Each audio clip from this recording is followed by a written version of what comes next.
Okay, hi everyone. हमारा next topic है EMT का, मैग्नेटोस्टैटिक्स। ठीक है, हिंदी में भी हमारे पास यही है, चुंबकीय जिसको बोलते हैं। तो इसमें हमारे पास सबसे पहले देखिए टॉपिक है लॉरेंज फोर्स। तो लॉरेंज फोर्स के लिए हमें मान लीजिए हमने कोई क्यू चार्ज लिया है, ठीक है, और उस क्यू चार्ज को एक मैग्नेटिक फील्ड लगी हुई है बी, चाह सब जगह है।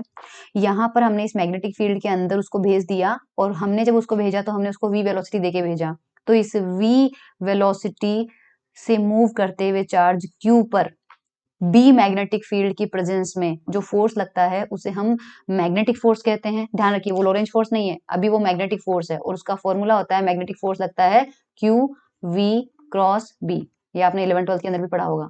ओके, अब हमारे पास यहाँ पर क्या आता है कि अगर हमने मैग्नेटिक फील्ड के साथ साथ इलेक्ट्रिक फील्ड भी लगा दी तो ये भी वेक्टर क्वांटिटी है, ये भी वेक्टर क्वांटिटी है, और हमें पता है कि क्यू चार्ज को ई इलेक्ट्रिक फील्ड में रखते हैं तो उस पर फोर्स कितना लगता है, क्यू ई लगता है।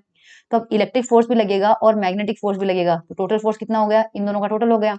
और यहाँ पर अगर हम क्यू को बाहर ले लेते हैं तो कितना आ जाएगा, E plus V cross B.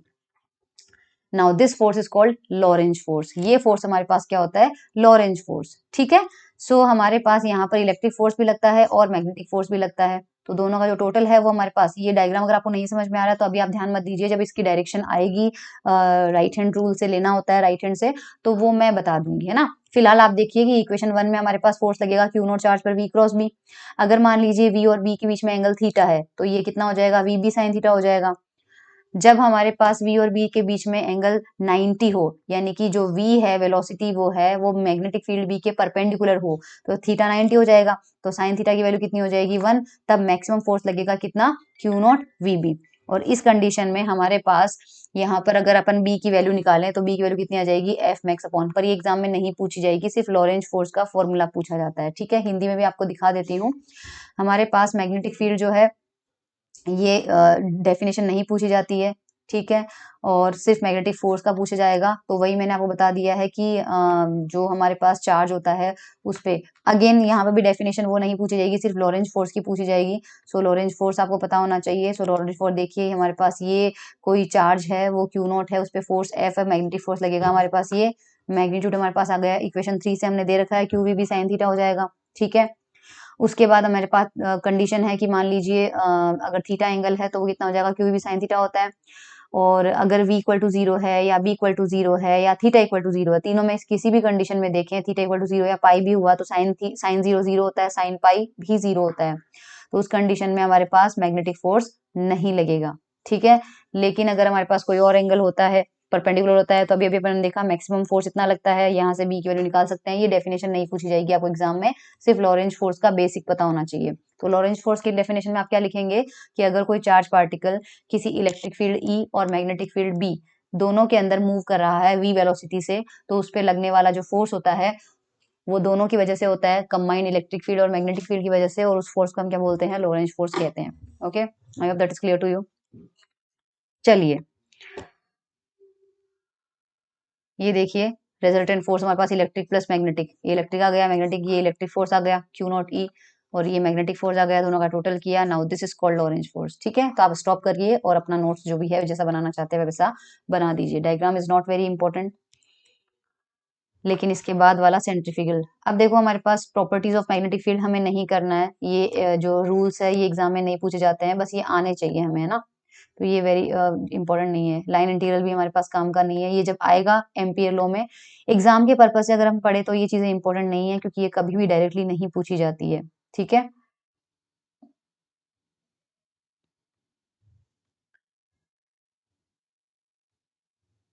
ये भी हमें नहीं पूछा जाएगा। हाँ, इसके बाद एम्पियर सर्किटल लॉ आता है ना।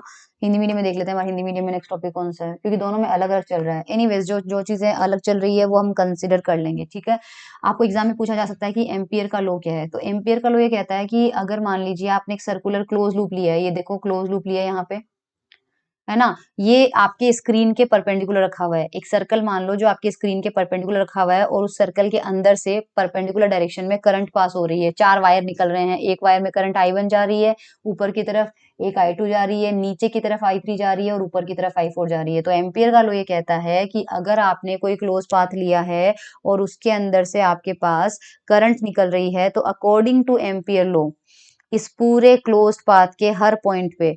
ऑब्वियसली करंट कैरिंग वायर जो होता है वो अपने चारों तरफ मैग्नेटिक फील्ड बनाता है, मैग्नेटिक फील्ड क्रिएट करता है। तो इस जो क्लोज पाथ है इसके हर पॉइंट पे आपको मैग्नेटिक फील्ड मिलेगी ही मिलेगी, और करंट कैरिंग वायर की वजह से। तो आप क्या करोगे, छोटे छोटे, जैसे यहाँ पे सेक्शन लिया DL और यहाँ पर मैग्नेटिक फील्ड की वैल्यू है मान लीजिए B1, फिर छोटा सा सेक्शन लिया इस क्लोज लूप पे DL2, वहां पे मैग्नेटिक फील्ड की वैल्यू है B2, फिर छोटा सा सेक्शन यहाँ पे लिया ये DL3, यहाँ पे मैग्नेटिक फील्ड है B3। ऐसे कर करके पूरा लूप कवर कर लिया। और अगर मैं यहाँ पर जहां जहां पर जो मैग्नेटिक फील्ड है और वहां वहां का डिस्प्लेसमेंट वेक्टर जो है DL वेक्टर और B, इन दोनों का अगर आप डॉट प्रोडक्ट ले लो और पूरे पाथ के लिए टोटल कर दो, तो पूरे पाथ के लिए टोटल करने पे आपको ये एक्सप्रेशन मिलेगा। इक्वेशन नंबर 1 का लेफ्ट हैंड साइड में क्या किया हुआ है, इंटीग्रेशन किया हुआ है।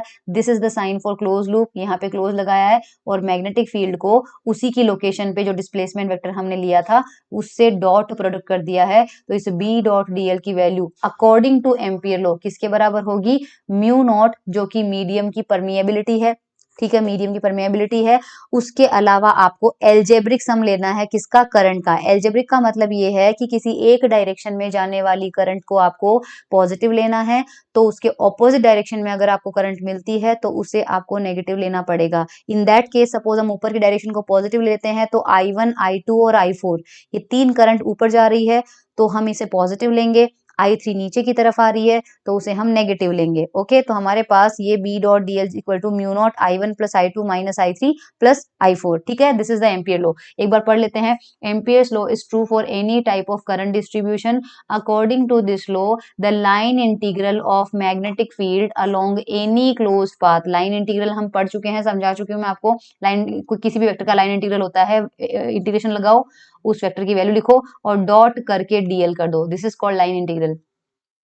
तो हमें क्या करना है, line integral of magnetic field along any close path in the magnetic field is equal to the product of mu naught and algebraic sum of the electric current crossing the area enclosed by the close path. क्योंकि इसने जो ये close path था इसका area enclose यही तो हुआ, तो जो करंट जा रही है I1 उसने इस एरिया को क्रॉस करके निकली है, I2 जो है आपका इस एरिया को क्रॉस करके लिखना है, इसलिए बोल रहा है कि algebraic sum of the electric current crossing the area enclosed by the closed path, here mu naught is the permeability। तो अकॉर्डिंग टू दिस लॉ ये हमारा एम्पियर लॉ होता है। ठीक है, नाउ जस्ट अ मिनट। अब देखो हमारे पास क्या होता है कि अगर हम करंट को लेते हैं, summation I is obtained from such a current distribution whose current density और current per unit area is J। हमारे पास करंट डेंसिटी की डेफिनेशन आती है। देखो करंट डेंसिटी जो होता है that is J is equals to current upon area. Current per unit area उसको करंट डेंसिटी। तो यहाँ से अगर आप I की वैल्यू निकालो तो वो कितना होता है JA। लेकिन देखो J जो है it is a vector quantity, ध्यान रखना, और एरिया जो है ये भी कैसी है, वेक्टर क्वांटिटी। लेकिन जो करंट है वो हमारे पास कैसे होती है, स्केलर क्वांटिटी। तो दो वेक्टर का ऐसा कौन सा प्रोडक्ट करूं मैं सो दैट मुझे स्केलर क्वांटिटी मिल जाए। अगर मैंने इन दोनों का क्रॉस प्रोडक्ट कर दिया तो मुझे क्या मिलेगा, वेक्टर ही मिलेगा। तो मैं क्या करूंगी यहाँ पे J डॉट ए लगा देते हैं सो देट हमें I क्या मिल जाएगा, स्केलर मिल जाएगा। नाउ अगर हमारे पास ये बड़ा एरिया ना होके छोटे छोटे एरिया में अलग अलग जगह अलग अलग करंट डेंसिटी है, छोटे छोटे एरिया में मिल रही है मुझे, और मुझे पूरे एरिया का चाहिए, तो हमें क्या करना पड़ेगा, छोटे से मान लीजिए DA एरिया में से करंट मिल रही है DI, करंट डेंसिटी J है, तो हमारे पास क्या हो जाएगा, DI की वैल्यू कितनी हो जाएगी, सिमिलरली जैसा आपने लिखा है J डॉट DA। और अगर पूरे एरिया को कवर करना है तो दोनों साइड में क्या करेंगे, इंटीग्रेशन। तो टोटल करंट जो है वो क्या लिख सकते हैं हम, J डॉट DA। करेक्ट। तो ऐसे सिचुएशन में हमारा जो टोटल करंट है उसे हम क्या लिख सकते हैं, J डॉट DA। तो एम्पियर के लॉ में लेफ्ट हैंड साइड में तो क्या था, B dot DL, right hand side में क्या था, mu naught into total current enclosed. तो टोटल करंट एनक्लोज की जगह हमने लिख दिया ये, करेक्ट। ये एम्पियर लॉ का इंटीग्रल फॉर्म है, ध्यान रखना, this is the integral form of ampere law. ये भी एम्पियर लॉ का ही फॉर्म है। मान लीजिए अगर कोई भी करंट एनक्लोज नहीं होती है तो हमारे पास राइट हैंड साइड 0 आ जाएगा। इन दैट केस हमारे पास यहाँ पे 0 आ जाएगा। ठीक है, सो ये हमारे पास हो जाता है। और एम्पियर लॉ को ही अगर H के फॉर्म में लिखें तो ये होगा, कैसे, हम जानते हैं B इज इक्वल टू कितना होता है, म्यू नॉट इंटू H होता है। तो अगर हमारे पास क्या मिला था, B डॉट DL हमें किसके बराबर मिला था, mu naught into current enclose. इस B को अगर B बाई म्यू नॉट को नीचे लेके आ जाओ तो यहाँ कितना आ जाएगा, B बाई म्यू नॉट, और B बाई म्यू नॉट जो है बी बाई म्यू नॉट जो है उसे आप क्या लिख सकते हो, एच लिख सकते हो। तो बी बाई म्यू नॉट इधर आते ही इधर हो जाएगा एच डॉट डीएल। अब क्योंकि म्यू नॉट तो लेफ्ट हैंड साइड में जा चुका है तो यहाँ पर क्या बचेगा आई। तो हमारे पास एम्पियर लॉ का एच के टर्म में एक्सप्रेशन ये हो जाएगा। ठीक है, तो ये एम्पियर लॉ हमें ध्यान रखना है। अब सबसे पहले हम, क्योंकि हम इंग्लिश मीडियम के सीक्वेंस से चलते हैं, तो हमें सबसे पहले पढ़ना पड़ेगा एम्पियर लॉ। ओके, इन्होंने बायो सावर्ट लॉ पहले पढ़ा है। हाँ, एम्पियर लॉ मैं दिखा देती हूँ हिंदी मीडियम में आपको। हम किसी एक सीक्वेंस को ही फुलफिल कर सकते हैं। ये देखिए एम्पियर का नियम, हिंदी में थोड़ा सा बता देती हूँ। किसी बंद पथ के अनुदिश, है ना, बंद पथ हमने यहाँ पर लिया हुआ है, ये देखो बंद पथ है, डायग्राम सेम टू सेम है, कि अनुदिश चुंबकीय क्षेत्र का रेखा समाकल। तो हमने जो चुंबकीय क्षेत्र है वो हर पॉइंट पे अलग अलग निकाला, पूरे पाथ के लिए क्या कर दिया, टोटल कर दिया। रेखा समाकलन अर्थात बंद पथ द्वारा परिबद्ध क्षेत्रफल को पार करने वाली विद्युत धाराओं के बीज गणितीय योग म्यू के गुणनफल के बराबर होता है, जो सेम ये देखिए, बाकी यही है, एच के माध्यम के लिए होता है, समेशन लिया है, ये हमने अभी अभी समझाया था मैंने आपको। ठीक है, और ये जब हमारे पास धारा नहीं होगी तो जीरो मिलेगा, और एच के टर्म्स में ये। तो आपको नोट्स प्रिपेयर करने हैं तो उसके लिए ये हिंदी वाला वीडियो जो है वो स्टॉप करके आप अपने नोट्स आराम से प्रिपेयर कर सकते हैं। तो ये हमारे पास एम्पियर लॉ आ गया। ठीक है, अब एप्लीकेशन ऑफ एम्पियर लॉ, अब हम एप्लीकेशन पढ़ते हैं। एप्लीकेशन में सबसे पहले आता है magnetic induction due to a long current carrying wire. अगर हमें एक वायर दे दिया जाए, मान लीजिए, ठीक है, हमें एक वायर दे दिया जाए, उसमें करंट है आई, और हमें क्या करना है, इस वायर के बाहर, इस वायर के सरफेस पे और इस वायर के अंदर मैग्नेटिक फील्ड निकालनी है, 3 लोकेशन पे, बाहर, अंदर और सरफेस पे। तो वो मैग्नेटिक फील्ड हम एम्पियर के लॉ से निकाल सकते हैं। ठीक है, तो सबसे पहले हमारे पास आ जाता है, बाहर निकालते हैं सपोज, है ना। तो बाहर निकालने के लिए डायग्राम कैसा लेना पड़ेगा, ये आई करंट जा रही है यहाँ से, करेक्ट। अगर बाहर निकालना है तो हम इस वायर से दूर कोई पॉइंट लेंगे और उस पॉइंट से गुजरता हुआ एक सर्कुलर लूप लेंगे, है ना, सर्कुलर लूप लेंगे। यानी कि वायर हमारा सीधा जा रहा है, वायर हमारा बिल्कुल सीधा जा रहा है, उसके परपेंडिकुलर एक सर्कल इमेजिन कर लो, इमेजिनरी लूप होता है ना, इसे एम्पियर लूप कहते हैं। तो ये ओ पॉइंट जो है, यहाँ से ये सर्कल की रेडियस मान लीजिए कितनी है, आर है, और यहाँ पे हमने छोटा सा एक एलिमेंट लिया, और वो एलिमेंट हमारे पास कितना है, डीएल है, और वहां पर मैग्नेटिक फील्ड की जो डायरेक्शन है वो हमारे पास कितनी है, बी।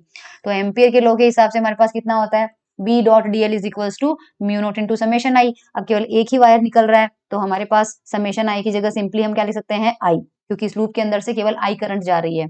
बी डॉट डीएल को आप क्या लिख सकते हो, बी एल कॉस थीटा, और थीटा आपके पास 0 होगा, कारण अब देखो दाएं हाथ का रोल यहाँ पे आता है। आपको जब भी समझ में नहीं आए कि मैग्नेटिक फील्ड किस दिशा में होगी, तो आप सबसे पहले आपका जो वायर में करंट जा रही है, अपने दाएं हाथ का जो अंगूठा है, उस अंगूठे को आप करंट की दिशा में रख लो। करंट की दिशा में रखते हुए, मेरे वीडियो को थोड़ा सा ध्यान से देखना, करंट को रखते हुए आप अपनी उंगलियों को मोड़ो, अपनी फिंगर्स को मोड़ो। तो आपका अंगूठा जो है वो तो वर्टिकल डायरेक्शन में जा रहा है, ऊपर की तरफ, और आपकी जो मुट्ठी बंद हो रही है वो हॉरिजॉन्टल यानी उसके परपेंडिकुलर प्लेन में सर्कल कवर कर रही है। तो आपकी जो उंगलियां हैं वो आपको मैग्नेटिक फील्ड की डायरेक्शन बताती है। इसका मतलब इस आई की वजह से जो मैग्नेटिक फील्ड की डायरेक्शन होगी, मैग्नेटिक फील्ड की जो लाइन होगी वो इस डायरेक्शन में होगा, इस डायरेक्शन में आपके पास मैग्नेटिक फील्ड आएगा, ध्यान रखना। ये मेरी मुट्ठी जब बंद कर रही थी तो चारों उंगलियां इस दिशा में जा रही थी, अगर मैंने करंट की दिशा में अंगूठा रखा है तो। और जबकि जो डीएल वेक्टर होता है, डिस्प्लेसमेंट वेक्टर होता है, वो भी हम जिस डायरेक्शन में चलते हैं उसी डायरेक्शन में लिया जाता है। तो सपोज हम एंटी क्लॉकवाइज चलते हैं, जब मैं यहाँ पर पहुंचूंगी तो यहाँ पे टेंजेंट होगा डीएल वेक्टर, जब मैं यहाँ पर पहुंचूंगी तो यहाँ पे डीएल वेक्टर होगा टेंजेंट, जब मैं यहाँ पर पहुंचूंगी तो यहाँ पर डीएल वेक्टर होगा, जब मैं यहाँ पर पहुंचूंगी, यानी कि जिधर जिधर मेरा मैग्नेटिक फील्ड जा रहा है मेरा डीएल वेक्टर भी उधर जा रहा है। तो दोनों के बीच में एंगल कितना हुआ, 0, तो cos 0 कितना होता है, 1। तो बी डॉट डीएल सिंपली क्या हो जाएगा, बी डीएल। अब मैग्नेटिक फील्ड जो होता है वो हमारे पास पूरे लूप पे, सर्कल के हर पॉइंट पे जो है, क्योंकि सेम डिस्टेंस पे है, यहाँ से ये भी आर डिस्टेंस पे है, ये भी आर डिस्टेंस पे है, ये भी आर, अगर सेम डिस्टेंस पे है वायर से तो सेम डिस्टेंस पे मैग्नेटिक फील्ड जो होता है उसका मैग्नीट्यूड क्या होता है, सेम होता है। तो बी आपका बाहर आ जाएगा और आपका लूप पे लग गया डीएल, और पूरे लूप की लंबाई कितनी है, 2 पाई आर के बराबर होगी, और समेशन आई आपका कितना है, आई। तो बी डॉट डीएल में तो ये आ जाएगा, इधर आ जाएगा, तो ये आपको मैग्नेटिक फील्ड की वैल्यू मिल गई, करेक्ट। इसे आप ऊपर नीचे अगर 2 से मल्टीप्लाई कर दो तो आपको ये वाला एक्सप्रेशन मिल जाता है, म्यू नॉट अपॉन 4 पाई, और यहाँ पे आपके पास आ जाएगा 2 आई अपॉन आर। डॉट नहीं है, ध्यान रखना, सिंपल मल्टीप्लीकेशन है। तो ये मैग्नेटिक फील्ड की वैल्यू होती है mu naught I upon two pi R, जो कि करंट कैरिंग वायर की वजह से आर दूरी पर होती है। ठीक है। सेकेंड आपने क्या निकाला है, magnetic field due to a current carrying solid conducting cylinder. Solid cylinder, वो वायर था, वायर काफी पतला होता है, इसलिए वायर की वजह से हमने केवल बाहर निकाला है। अब उस वायर को अगर थोड़ा सा मोटा कर दो तो वो वायर कैसा शेप ले लेगा, सिलेंडर का शेप ले लेगा, सॉलिड सिलेंडर बन जाएगा। और वो कंडक्टिंग है तभी तो उसके अंदर से करंट जा रही है ना, तो हमारे पास यहाँ पर कंडक्टिंग सिलेंडर हम ले रहे हैं। तो इस कंडीशन में अब हमने मोटाई बना दी, तो हमें बाहर सरफेस पे और अंदर 3 पॉइंट पे लेने पड़ेंगे। तो सबसे पहले outside the cylinder, outside the cylinder में सिलेंडर की रेडियस मान लीजिए कितनी है, कैपिटल आर। तो हमें जहां पर निकालना है वो पॉइंट बाहर है, तो जाहिर सी बात है रेडियस से तो हमें ज्यादा डिस्टेंस लेनी पड़ेगी। तो इस कंडीशन में सेम अभी ऊपर वाला कंसेप्ट लगेगा। कैसे, ये हमारा था आर रेडियस का वायर, कैपिटल आर, इसमें से हमारे पास करंट जा रही है आई, हमें निकालना है इस पॉइंट पे, पी पॉइंट पे मैग्नेटिक फील्ड। तो हम क्या करेंगे, पी से गुजरता हुआ एक सर्कल लेंगे, ध्यान रखना, जिसकी सेंटर से डिस्टेंस कितनी है आर, क्योंकि एक्सिस से ही रेडियस मेजर की जाती है, तो इसकी आर है, इसकी आर ले ली। तो यहाँ पर एम्पियर का लॉ लगाओ, वही B dot D L is equal to mu naught into current enclose, और बी और डीएल वेक्टर पे इंटीग्रेशन लगा हुआ है, तो integration of DL is equal to कितना हो जाएगा, म्यू नॉट इंटू आई। यहाँ पे हो जाएगा B into two pi r is equal to mu naught into I. और अभी जो सेम डेरिवेशन किया था वो का वही लगेगा। तो आप देख लीजिए यहाँ पे, ये बी आ गया, ये आर आ गया, आई आ गया, बी आ गया, सेम रिजल्ट है। और ये डायग्राम भी देख लीजिए, अच्छे से समझ में आ रहा होगा कि आई करंट जा रही है, पहले हमने बाहर माना है, तो हमारा पॉइंट यहाँ है, पी यहाँ पे है, कितनी डिस्टेंस पे है, आर डिस्टेंस पे है। ठीक है, तो बी आउट का फॉर्मूला तो ये आ गया। सरफेस के लिए क्या करेंगे, सरफेस के लिए हमारा जो एम्पियर का लूप है, इस पी पॉइंट को शिफ्ट करके सरफेस पे कर लो। जब सरफेस पे करोगे तो यहाँ सर्कल बनेगा, यहाँ सर्कल बनेगा। और इसकी रेडियस कितनी है, इसकी रेडियस हमारे पास कितनी है, कैपिटल आर है। इसका मतलब आपका पी पॉइंट जो है वो सेंटर से कितनी दूरी पर है, कैपिटल आर दूरी पर है। करेक्ट। तो बी इंटू डीएल वेक्टर में इस बार कितना जाएगा, टू पाई आर, है ना, इज इक्वल टू, और पूरे एरिया में कितनी करंट जा रही है, आई। तो बी की वैल्यू, बी सरफेस कितना हो जाएगा, mu naught I upon two pi R. ठीक है, ये हमारा सरफेस हो जाएगा। तो सरफेस में भी क्लियर नहीं है, इनसाइड पॉइंट पे थोड़ी सी समस्या आएगी। सरफेस पे देखो आ गया सरफेस, अब अंदर क्या होगा, अंदर देखो, इस बार अंदर में आपको थोड़ा सा क्या करना है कि आपका सिलेंडर इस बार बन रहा है ऐसे, है ना, आपका सिलेंडर मान लीजिए ये है ना। तो इसकी रेडियस तो कितनी है, कैपिटल आर। हमें इनसाइड पॉइंट पे निकालना है, इस पॉइंट पी पे। अगर पी पॉइंट पे निकालेंगे तो ये हमारे सिलेंडर की एक्सिस थी और हमारा रेडियस बन रहा है आर, तो हमारा जो लूप बनेगा वो यहीं से बन जाएगा, ये हमारा लूप होगा। अब जो आई करंट यहां से गुजर रही थी, क्योंकि ध्यान रखना ये सॉलिड सिलेंडर है, तो हमारे पास यहाँ पर क्या होगा, इसके हर पॉइंट से जो है हमारे पास वो जाएगी, करंट जाएगी। तो इस कंडीशन में हमारे पास क्या हो रहा है, जस्ट अ मिनट, हाँ, ये एरिया कितना है, ये एरिया कितना है, ये एरिया है पाई आर स्क्वायर, और ये एरिया कितना है, ये एरिया है आपका पाई स्मॉल आर स्क्वायर। इसमें से टोटल करंट कितनी जा रही है, आई, तो इसमें से करंट कितनी जाएगी, निकालना है। तो यहां से देखिए, अगर पाई आर स्क्वायर में से आई करंट जाती है, तो पाई स्मॉल आर स्क्वायर में से कितनी करंट जाएगी, I upon pi are square into pi are square. Pi से पाई कैंसिल आउट हो जाता है, कितना आ जाता है, I small are square upon capital R square. इसे मान लेते हैं आई प्राइम, क्योंकि हमारी कंडीशन है, एम्पियर ने बोला था कि जो आप एम्पियर का लूप लेते हो, सिर्फ उसके अंदर से कितनी करंट गुजर रही है वो आपको लेनी है, बाहर से जो करंट पास होती है वो हमें कंसीडर नहीं करनी है। और अंदर से कितनी करंट जा रही है, आई प्राइम, जबकि इस बाहर से पूरी करंट, ये करंट कितनी जा रही है, आई, हमारे वाले एम्पियर लूप से कितनी करंट पास हुई है, आई प्राइम। तो हमें जब एम्पियर का हम लॉ लगाएंगे तो हमें क्या लिखना पड़ेगा, B dot DL is equal to mu naught into I prime, क्योंकि हमारे वाले लूप से कितनी करंट गुजरी है, आई प्राइम में गुजरी है। तो यहाँ पे तो हो जाएगा B into two pi R, और यहाँ पे हो जाएगा mu naught I R square upon capital R square. तो यहाँ देखिए आर, इस आर से एक पावर कैंसिल आउट हो जाएगा, बी की वैल्यू निकालते हैं, mu naught I upon two pi are square, साथ में आ रहा है आर। तो ये मैग्नेटिक फील्ड जो होगी वो इनसाइड द सिलेंडर होगी। तो ये देखिए आई प्राइम की वैल्यू ये आ जाएगी, और आई प्राइम हमने लगा दिया यहाँ पे, तो बी डॉट डीएल आ गया, ये देखिए। ठीक है, ग्राफ प्लॉट कर लेते हैं इसका। ग्राफ प्लॉट करते हैं तो ग्राफ के अंदर हमें क्या करना है, हमने बी आउट देखा, बी आउट हमारा आया था mu naught I upon two pi are.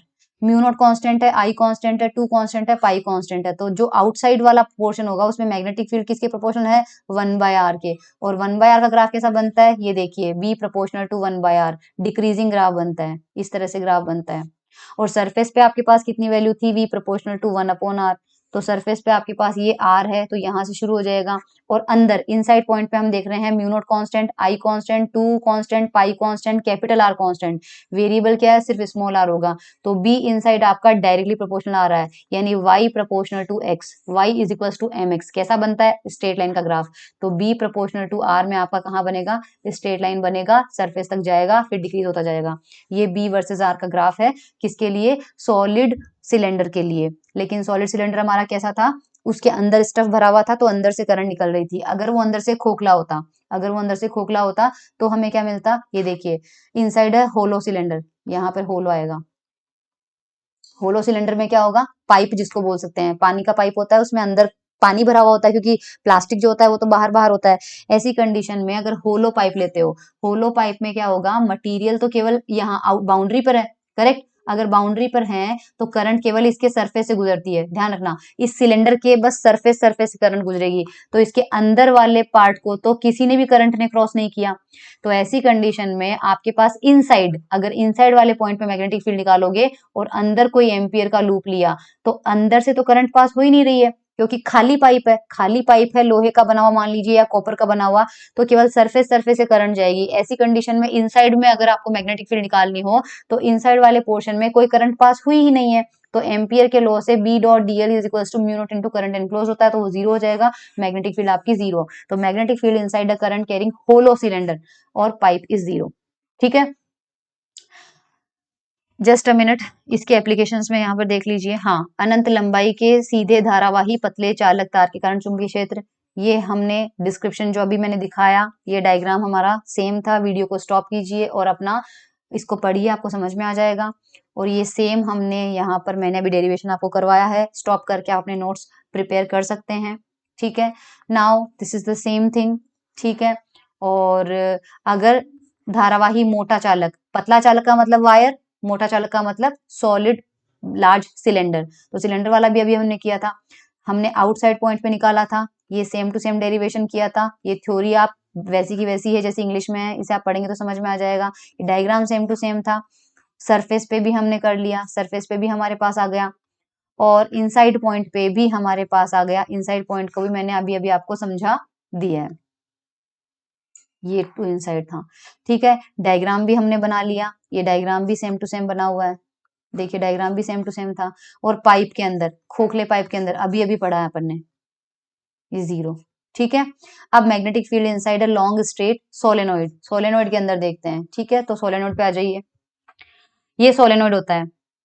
Solenoid basically क्या होता है कि एक सॉलिड सिलेंडर होता है, उसके चारों तरफ तार लपेटे हुए होते हैं, और उस तार के अंदर से करंट फ्लो होती है। जब उस तार के अंदर से करंट फ्लो होएगी तो उसकी वजह से मैग्नेटिक फील्ड बनती है, और अंदर की तरफ हमें मैग्नेटिक फील्ड ज्यादा दिखती है और बाहर की तरफ नेग्लिजिबल। क्यों, क्योंकि देखिए हमारे पास ये करंट जो जा रही है उसकी वजह से ये जो वायर बने, ये जो एरो बने हुए हैं, इस डायरेक्शन में मैग्नेटिक फील्ड आती है। क्यों आती है, करंट कैरिंग वायर में देखिए, अगर सर्कुलर लूप होता है, सपोज आपके पास ये एक मैंने सर्कल लिया है, इसमें करंट फ्लो करवाई है, जब ऐसी सिचुएशन आए और कोई पूछे कि मैग्नेटिक फील्ड किस दिशा में आएगी, तो इस कंडीशन में आपको उल्टा करना है। अब आपको क्या करना है, पहले आपने क्या किया था इस कंडीशन में, देखो जब आपका वायर सीधा था तब आपने अपना अंगूठा करंट की डायरेक्शन में रखा था और अपनी मुट्ठी बंद करी थी, तो आपकी मुट्ठी इस डायरेक्शन में घूम रही थी, है ना, और ये मैग्नेटिक फील्ड की आ रही थी। अब इसका रिवर्स है, अब आपने करंट सर्कुलर शेप में रखा है, तो अब इस बार क्या कीजिए, करंट के पीछे पीछे अपनी चारों उंगलियों को घुमाइए, दाएं हाथ की उंगलियों को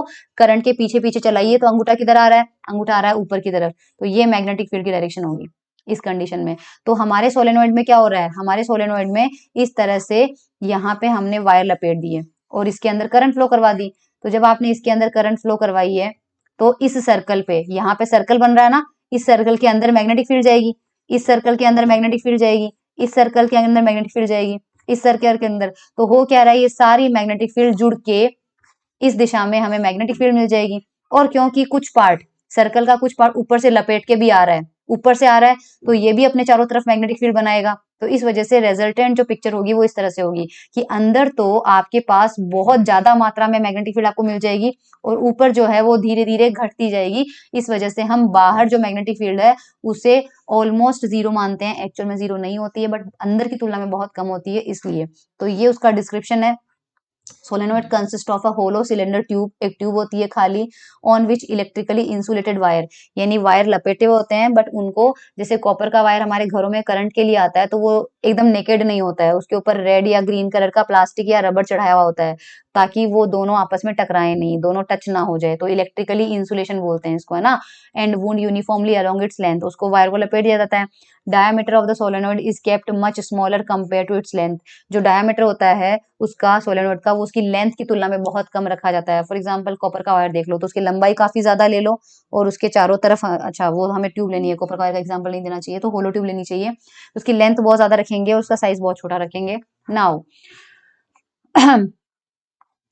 in an ideal solenoid the plane of each turn of the wire can be considered perpendicular to its length। ideal solenoid के लिए बोल रहा है कि उसका जो हर लूप होगा वो उसकी the diameter kept such smaller in compared to length and in an ideal solenoid plane of each turn, ये turn है तो इसका प्लेन ये परपेंडिकुलर हो जाएगा, ये टर्न है तो इसका प्लेन ये हो जाएगा, और जबकि लेंथ इस दिशा में जा रही है तो लेंथ तो आपकी इस दिशा में है, प्लेन हमारा इस दिशा में है, तो प्लेन जो है वो लेंथ के परपेंडिकुलर हो गया ना। तो यहाँ पर देखिए wire can be considered perpendicular to its length when a current is pass through the solenoid the magnetic field near each wire is due to the straight current carrying wire and the lines of force are concentric circle as shown in figure। तो ये diagram जो है ये आप YouTube पे डालिएगा, magnetic field due to a solenoid, आपको animated videos मिल जाएंगे काफी, उससे आपको समझ में आ जाएगा लाइंस ऐसी क्यों बनी हुई है। अब हम क्या करेंगे, हमारा सोलेनोइड जो है क्योंकि हम उसमें बाहर तो मैग्नेटिक फील्ड ले नहीं रहे, केवल अंदर ले रहे हैं, तो ये वाला डायग्राम हम कंसिडर कर लेंगे। मैग्नेटिक फील्ड इधर से एंटर करती है, इधर से निकलती है, और हम क्या करेंगे यहाँ पे हमारा जो सोलेनोइड है, हमारा सोलेनोइड ये था, अंदर बहुत मात्रा में मैग्नेटिक फील्ड है ना। तो हम एक वायर लेते हैं और उस वायर को मोड़ के एक रेक्टेंगल बना लेते हैं और उसको सोलेनोइड के अंदर इमेजिन करते हैं। इमेजिनरी है पूरा हमारा ये जो लूप है वो इमेजिनरी है। इसको इस तरह से लटकाते हैं कि इसका आधा हिस्सा जो है वो हमारे पास सोलेनोइड के अंदर रहे और आधा हिस्सा बाहर रहे। ओके, और ये हमारे पास है, मान लीजिए P Q R S, P Q R S. तो इसका मतलब हमारी जो चलने की डायरेक्शन होगी वो ऐसी होगी, पी से क्यू जाएंगे, क्यू से आर जाएंगे, आर से एस आएंगे और एस से पी आ जाएंगे। अब हमें क्या करना है कि इस वायर के 4 हिस्से हैं, चारों पे मैग्नेटिक फील्ड है, तो हम क्या करेंगे, इस लूप पे एम्पियर का लॉ लगाएंगे। एम्पियर का लूप कहता है B dot DL around the close loop is equal to mu naught into current enclosed. सबसे पहले हमें देखना है कि हमारे इस वायर से कितनी करंट पास हो रही है। तो करंट कैसे निकालेंगे, तो देखो हमारे सोलेनोइड पे इस तरह से वायर लपेटा हुआ है, करंट उसी में से जा रही है, ध्यान से देखना, इस तरह लपेटा हुआ है।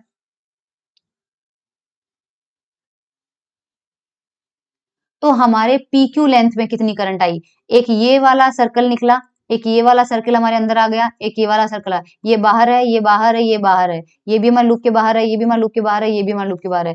3 सर्कल हमारे अंदर आए, क्योंकि इसके अंदर देखो करंट जब जाएगी और आएगी तो यहाँ पे हमारे पास, यहाँ पे करंट यहाँ से पास होगी, यहाँ से भी करंट पास होगी और यहाँ से भी करंट, कितने नंबर ऑफ टर्न्स निकले, 3 करंट। इसका मतलब हमारी जो करंट होगी वो 3 टर्न्स से, यानी इन 3 फेरों से कितनी करंट गुजर रही है, बस वो ही हमारे लूप के अंदर आई है, बाकी सब फेरों से हमें कोई मतलब नहीं है। ठीक है, अब वो करंट कैसे निकालते हैं यहाँ पर देखिए। ठीक है, तो सबसे पहले यहाँ पर मैं नंबर ऑफ टर्न्स कैलकुलेट करना चाह रही हूँ, जस्ट अ मिनट। हाँ, if the number of turns per unit length is small N, यानी कि जो सोलेनोइड है हमारे पास उसकी मान लीजिए कैपिटल लेंथ एल, उसकी पूरी लेंथ है ना, या हाँ उसकी हमारे पास कितनी है, मान लीजिए एल, और ये बोल रहा है कि number of turns per unit length, यानी यूनिट लेंथ में कितने नंबर ऑफ टर्न्स कवर हो जाते हैं, स्मॉल एन। ठीक है, तो हमें कितना चाहिए, हमें तो हमारे पी क्यू लेंथ के बराबर चाहिए, राइट, हमें तो हमारा कितना चाहिए, पी क्यू लेंथ के बराबर चाहिए हमें। तो पी क्यू लेंथ के अंदर कितने टर्न है, then it in length L, मान लीजिए छोटा एल है, पी क्यू जो है हमारा, ये रहा पी क्यू, हमारा यहाँ से यहाँ तक की लेंथ स्मॉल एल है। तो अगर यूनिट लेंथ में यूनिट लेंथ में कितने नंबर ऑफ टर्न्स है n, तो L लेंथ में कितने हो जाएंगे n इंटू एल। हर टर्न के अंदर करंट कितनी जा रही है I, तो एक टर्न में करंट कितनी जा रही है I, तो हमें कितने टर्न चाहिए n into L. n into L में कितनी करंट जाएगी n l I, तो ये आपकी करंट होगी जो हमारे P से लेके Q तक के सेगमेंट के अंदर से पास हुई है, तो हमें n l I करंट लेना पड़ेगा, तो कितना हो जाएगा n l I। अब हमारा काम है सिर्फ B डॉट DL निकालना, ठीक है, हमारा काम है B डॉट DL निकालना, क्योंकि समेशन I की वैल्यू हम निकाल चुके हैं। अब B डॉट L देखो, हमारा जो B डॉट L था वो हमारे पूरे लूप को कवर कर रहा था। कौन कौन सा लूप था हमारा, P Q R S और वापस P, तो ये हमारा लूप था P Q R S P। तो हमें क्या लेना है, P Q R S P लेना है। P Q R S P को हम 4 टुकड़ों में तोड़ देते हैं, P Q Q R S R sorry R S और S P, 4 पार्ट हो गए। नाउ P से Q तक में देखते हैं। अब P से Q तक में हमें पता है कि P से Q तक का जो हिस्सा है, P से Q तक का हिस्सा हमारे सोलेनोइड के अंदर है, और जहां पर हम P से Q चल रहे हैं वहां पर मैग्नेटिक फील्ड भी उसी दिशा में चल रही है। मैग्नेटिक फील्ड की डायरेक्शन भी अंदर इस दिशा में है, और हम P से Q भी इस दिशा में चल रहे हैं, तो हमारा B भी इधर है और L भी इधर है। हमें क्या करना पड़ेगा, B डॉट DL लेना पड़ेगा। तो B डॉट DL कितना हो जाएगा, सिंपली B इंटू एल हो जाएगा, दोनों सेम डायरेक्शन में है, तो हमारे पास हो जाएगा B DL cos थीटा, दोनों पैरेलल है, तो P से Q तक में जो आएगा वो सिंपली कितना आएगा, B इंटू एल आएगा। आई होप आपको क्लियर हो जाएगा। अब हम QR और SP पे लेते हैं। QR और SP पे हमारे पास कितना है, P Q R SP। देखो Q से आप R तक में गए तो आपका DL वेक्टर आपने कहाँ रखा है, ऊपर की दिशा में, और जब S से P तक में आए तो DL हमारा किधर है, नीचे दिशा में, जबकि मैग्नेटिक फील्ड हमारी कांस्टेंट है, मैग्नेटिक फील्ड हमारी किधर है, इधर है। तो QR के लिए देखो, QR के लिए अगर मैं बात करूं तो मैग्नेटिक फील्ड तो सोलेनोइड में इधर है, और डीएल वेक्टर आप उधर चल रहे हो, डीएल वेक्टर, तो दोनों के बीच का एंगल कितना हो गया 90, तो cos 90 कितना हो जाएगा 0, तो थीटा 90 होते ही cos थीटा कितना हो जाएगा 0। सिमिलरली एसपी पे आते हैं। एसपी पे आप क्या कर रहे हो, मैग्नेटिक फील्ड तो है इधर और आप आ रहे हो ऊपर से, तो अगेन एंगल कितना हो जाएगा 90। तो क्यूआर और एसपी के लिए बी और डीएल वेक्टर जो है वो परपेंडिकुलर है, इसलिए क्यूआर और एसपी के केस में बी डॉट डीएल हमें क्या मिलेगा 0। अब हम बढ़ते हैं आर से एस। आर से एस में क्या होगा, एक्चुअल में आर से एस का जो हिस्सा है वो सोलेनोइड का बाहर आ जाता है। सोलेनोइड आपका ये रहा और लूप आपका ये रहा, तो आपका आर जो है और एस है, जब आप आर से एस में आए तो आपका डीएल वेक्टर तो इधर है, लेकिन यहाँ पर क्योंकि आप बाहर हो सोलेनोइड के, तो मैग्नेटिक फील्ड कितनी मान के चल रहे हैं 0, तो आपका आर एस जो है वो आपका बी नियरली इक्वल टू 0 है, इस वजह से ये पोर्शन आपका 0 मिलेगा। तो इस पूरे लूप के लिए हमें केवल पहले वाले सेक्शन पे बीएल मिला है, बाकी 3 पे 0 मिला है, तो ये हमारा हो जाएगा बीएल। अब हम रख देते हैं ये रूल, तो बीएल आ जाएगा, वो कितना आ जाएगा mu naught into N I L, ठीक है। एल से एल कैंसिल आउट हो जाएगा, बी की वैल्यू आ जाती है म्यू नॉट एन आई। तो हमारे पास सोलेनोइड की जो इन्फानाइट लेंथ है वो हमारे पास उसमें मैग्नेटिक फील्ड जो आती है वो कितनी आती है, म्यू नॉट एन आई के बराबर आती है। अब आप हिंदी मीडियम वाले स्टूडेंट्स के लिए इसको पोज करके और ये थ्योरी पढ़ लीजिए। आपका सोलेनोइड का डेफिनेशन है, ये जो डायग्राम मैंने समझाया था वो है, ठीक है। यहाँ पर ये डिस्क्रिप्शन भी आप रोक के पढ़ लीजिए, यही बोल रहा है कि अंदर हम लेंगे, बाहर की कंडीशन में हम 0 लेंगे। और फिर हमने जो लूप लिया है PQRS वाला, उसका डिस्क्रिप्शन यहाँ दिया हुआ है, और हमारे पास यहाँ पे डायग्राम बनाया हुआ है, ठीक है। देखो ये डॉट का मतलब है कि यहाँ पे करंट हमारी स्क्रीन के बाहर की तरफ आ रही है, और यहाँ क्रॉस लगाए हुए हैं, यानी सोलेनोइड जो है उसमें नीचे से तो अंदर जा रही है और ऊपर से बाहर आ रही है, क्योंकि हमने पूरा लपेटा हुआ है ना, उसको वायर लपेटा हुआ है, तो अगर नीचे से करंट अंदर जा रही है तो वो ऊपर से बाहर आएगी, इसलिए हमारे हिस्से में यहाँ पर ये करंट यहाँ पर मिल रही है। फिर हमने ये बना लिया है और इसको हमने टोटल करके इक्वल लिखा है। ये वाला पोर्शन आप खुद कर लीजिएगा, ये सारा समझा दिया है आपको, ये वाला भी समझा दिया आपको,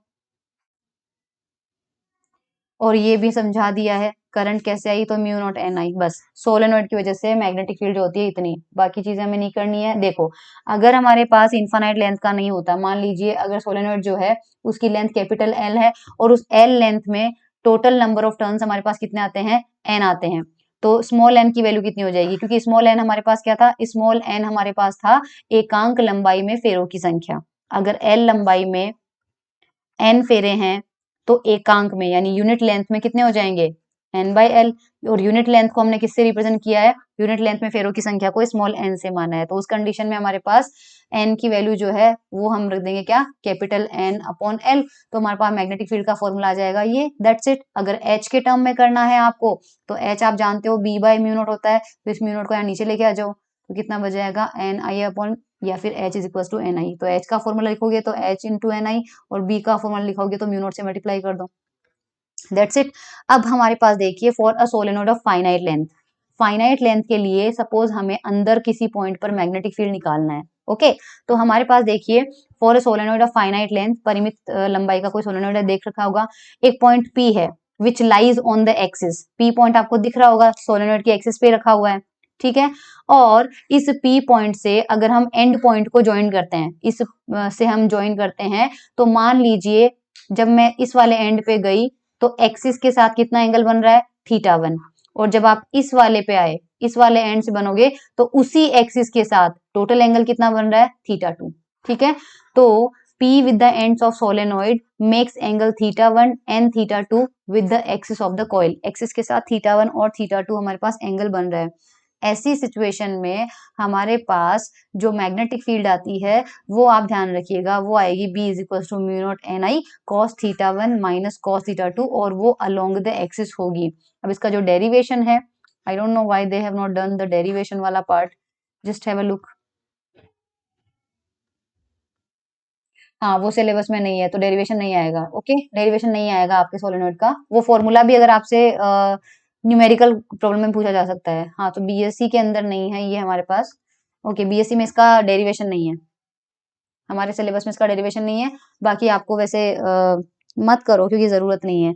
तो डायरेक्टली ये फॉर्मूला हमारे पास होता है, बस उसकी स्पेशल पार्ट ध्यान रखना कि जब अगर आपका पी पॉइंट एंड पे हो तो आपका जो θ1 है साफ साफ दिख रहा होगा इस कंडीशन में, इस लाइन से मिलाओगे तो ये तो θ2 तो कितना आ रहा है, 90 आ रहा है, और θ1 एज इट इज है। तो इस कंडीशन में θ2 90 हो जाएगा तो 0 हो जाएगा, और मैग्नेटिक फील्ड आपकी ये आ जाएगी। सिमिलरली अगर आपके पास if the solenoid is long one then θ1 is very small, अगर बहुत लंबा लेते जाओगे तो ये पॉइंट और आगे खिसकता जाएगा, और आगे खिसकता जाएगा, और आगे θ1 छोटा से छोटा होता जाएगा। जैसे जैसे सोलेनोइड की लंबाई बढ़ाओगे तो आपको यहाँ से एंगल लेना है, और लंबाई बढ़ाओगे तो और दूर जाना पड़ेगा, तो θ1 छोटा हो जाएगा। लास्ट में अगर मान लीजिए बहुत ज्यादा हो तो θ1 नियरली इक्वल टू 0 आ जाएगा, और आपके पास ये कंडीशन में 1 हो जाएगा, क्योंकि θ1 0 होते ही तो मैग्नेटिक फील्ड आपके पास ये हो जाएगी, ठीक है। इंपॉर्टेंट नहीं है ये वाला पार्ट, आप चाहो तो स्किप भी कर सकते हो। हाँ ये जरूर इंपॉर्टेंट है, मैग्नेटिक इंडक्शन इन ए टोरॉइड, टोरॉइड वाला जो पोर्शन है वो हमें करना है, ठीक है। तो हमारे पास आ जाता है टोरॉइड वाला। टोरॉइड क्या होता है, सोलेनोइड जो था उसको मान लीजिए पकड़ के मोड़ दिया आपने, एक पाइप है जो आपके पास सीधा दिया हुआ था उसको मोड़ के सर्कुलर फॉर्म में ले आए, तो हमारा जो एक्चुअल सोलेनोइड था उस पे वो करंट कैरिंग वायर लपेटा हुआ था, उसको हमने दोनों सिरों को जोड़ दिया, तो जोड़ते ही जो हमारे पास डिवाइस बनती है उसे हम कहते हैं टोरॉइड। तो देखो करंट यहाँ से गई और पूरा घूम के आके लास्ट में यहाँ से निकल गई, और टोरॉइड का जो सर्कल बनाया है उस सर्कल की रेडियस मान लीजिए कितनी है, कैपिटल आर, ओके। तो ऐसे सिचुएशन में हमारे पास ये टोरॉइड बन जाता है। तो टोरॉइड का डिस्क्रिप्शन लिखा हुआ है सबसे पहले, ये देखो टोरॉइड यहाँ पे बना हुआ है। टोरॉइड के अंदर हमें क्या करना है, वही है, हम क्या करेंगे इस बार हम लूप कंसीडर करते हैं। तो लूप जो है मान लीजिए देखो कंसीडर कहाँ किया है, जो हमारा एम्पियर का लूप बनाएंगे वो कैसे बनाएंगे, ये मैंने एक टोरॉइड बनाया है, करंट कैरिंग वायर, इसमें करंट लपेटे हुए धागे पर मैं वो लपेट नहीं रही है ना, ये मेरा लूप है एम्पियर का लूप, है ना। और ये हम कितने ले रहे हैं, उसी के टोरॉइड के एक्सिस पे लिया है, तो इसकी जो रेडियस है that is R. Current carrying wire कैसे लपेटे हुए हैं, करंट कैरिंग वायर आपके पास ऐसे लपेटे हुए हैं, तो आपके रेड के अंदर से तो करंट एंट्री करती है केवल, रेड वाला जो लूप है उसके अंदर तो केवल निचले वाला हिस्सा ये तो आया है, निचले वाला हिस्सा ही आया है, ये बाहर वाला तो आया ही नहीं है, यानी कि जितनी करंट अंदर जाएगी उतनी बाहर नहीं निकल पाई है। तो हमारे रेड सर्कल के अंदर केवल करंट एंटर कर रही है, निकल तो वो बाहर वाले लूप से ही रही है ना, बाहर वाले रेडियस से निकल रही है, अंदर वाले रेडियस से तो वो एंटर कर रही है। तो कितनी करंट एंटर करेगी भाई, यहाँ पे बहुत ही इजी तरीका है इसका, कि इस बार बी डॉट डीएल क्या होगा, बी डॉट डी सिंपल आपका कितना होगा, बी इंटू 2 पाई आर, क्योंकि जो हमारे एम्पियर की जो लूप हमने रेड कलर कंसिडर किया है उसकी पूरी लेंथ कितनी है, 2 पाई आर ही तो है, तो ये तो बी डॉट डीएल तो हमारा कितना हो जाएगा, 2 पाई आर हो जाएगा, करेक्ट। अब हमें करंट एनक्लोज लेनी है, हमें ये कहा गया है कि पूरी जो लेंथ है, मान लीजिए हमारे पास जो पूरी लेंथ है उसकी उसमें सारे लूप ही आ गए टोरॉइड को जैसे ही आपने मोड़ा है। देखो जैसे ही आपने मोड़ा है, सपोज आपके इसमें टोटल नंबर ऑफ टर्न्स कितने थे, एन। एक टर्न में करंट कितनी जाती है, एन आई। तो एन में से कितनी करंट जाएगी, एन इंटू आई। और क्योंकि टोरॉइड के अंदर सारे नंबर ऑफ टर्न्स कवर हो चुके हैं, क्योंकि यहाँ से फेरा गुजरेगा, यहाँ से गुजरेगा, यहाँ से गुजरेगा, तो हमने सारे जितने फेरे हैं इसमें सारे के सारे ही आ गए हमारे लूप के अंदर। तो ये रहा हमारा लूप, लूप के अंदर तो सारे ही फेरे आ गए, पूरे के पूरे कितने आ गए टर्न्स, एन आ गए। तो करंट कितनी जाएगी, एन इंटू आई जाएगी। तो ये देखो टोटल करंट कितनी हो जाएगी, म्यू नॉट एन आई। तो लेफ्ट हैंड साइड में तो mu naught into B into two pi R, और इधर आ जाएगा म्यू नॉट एन आई। यहाँ से बी की वैल्यू निकाल लो तो बी हमारे पास ये आ जाएगा। यहाँ पे आपने क्या किया है कि हमें पता है कि नंबर अपॉन लेंथ ये हमारे पास होता है स्मॉल एन, और ये एल हमारे पास पता है कि इस केस में टोरॉइड के केस में किसके इक्वल है, N upon two pi R. तो N upon two pi R को आप स्मॉल एन लिख सकते हो, तो उस कंडीशन में मैग्नेटिक फील्ड का फॉर्मूला आ जाएगा ये। और अगर ये बी के टर्म्स में है, अगर आपको एच के टर्म्स में चाहिए तो आप इस तरह से लिख सकते हो। ठीक है, सो ये हमारे पास टोरॉइड के केस में है। तो ये देखो टोरॉइड है, डिस्क्रिप्शन आपके पास यहाँ लिखा हुआ है। ये सेम चीज जो हमने अभी भी पढ़ी है, ये भी हमने पढ़ी है। वीडियो को पॉज कीजिए, अपने नोट्स प्रिपेयर कीजिए। Okay, that's it. अब हमारे पास आता है Ampere's law in differential and integral forms. हमारे पास डिफरेंशियल और इंटीग्रल फॉर्म में एम्पियर का लॉ क्या है। तो एम्पियर का जनरल लॉ तो हमारे पास ये रहा। आई मैंने अभी भी बताया था कि किसके इक्वल होता है, जे डॉट डी ए के इक्वल। तो जे डॉट डी ए वापस यहाँ पे रखेंगे इक्वेशन 1 के अंदर, अभी थोड़ी देर पहले बताया था। तो ये आता है हमारे पास। ठीक है, this is the integral form of ampere law. ये एम्पियर लॉ का समाकलन रूप है, क्योंकि दोनों साइड में समाकलन के निशान है। अब डिफरेंशियल फॉर्म लेना है।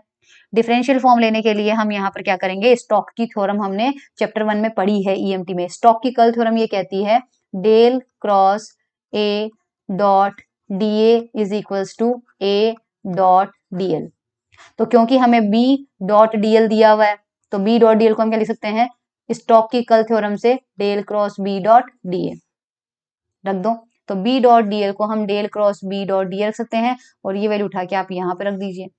ठीक है, तो यहाँ पे रखेंगे तो देखो ये इक्वेशन से क्या मिलेगा, बी की जगह बी डॉट डीएल की जगह क्या लिख सकते हैं अपन, del cross B dot D A is equals to, इस म्यू नोट को अंदर ले जाओ, तो integration mu naught J dot D A. ठीक है, दोनों साइड में कंपैरिजन करो, इंटीग्रेशन इंटीग्रेशन दोनों साइड में, डीए डीए दोनों साइड में, इसका मतलब रिमेनिंग पोर्शन भी क्या होगा, बराबर होगा। तो डेल क्रॉस बी किसके इक्वल आ जाएगा, म्यू नॉट जे के इक्वल आ जाएगा। तो ये हमारे पास डिफरेंशियल फॉर्म कहलाता है, क्योंकि इसमें इंटीग्रेशन का साइन नहीं है, इसमें डेल ऑपरेटर है। और डेल ऑपरेटर किसको रिप्रेजेंट करता है, del by del X, del by del Y, del by del Z, यानी कि डिफरेंशिएशन को। इसलिए इसका कौन सा फॉर्म कहलाता है, ampere law in differential form. Hindi में देख लो, तो ये आप थ्योरी देख लेना, ये अपन को पता है, आई भी अपन को पता है। तो बी डॉट डी हमारा हो जाएगा जे डॉट डी ए, जो कि समाकल रूप में एम्पियर का नियम हो जाएगा। यहाँ पे स्टॉक की कर्ल थ्योरम लगाई है, उससे हमें ये टर्म मिल जाएगा, जो कि अवकलन रूप में एम्पियर का नियम है। ओके, नाउ हाँ, इंग्लिश मीडियम में दे रखा है magnetic vector potential and vector Poisson equation. ये हमारे पास सिलेबस में नहीं है, जस्ट रिमेंबर ये पूरा पार्ट सिलेबस में नहीं है, ये हमें नहीं करना है। पॉइसन इक्वेशन भी नहीं है हमारे पास। हाँ, अब हम क्या करेंगे, यहाँ पे ये भी नहीं करना है, ये सारा पोर्शन एमएससी का है। अच्छा, मैग्नेटिक वेक्टर ये भी नहीं करना है हमें।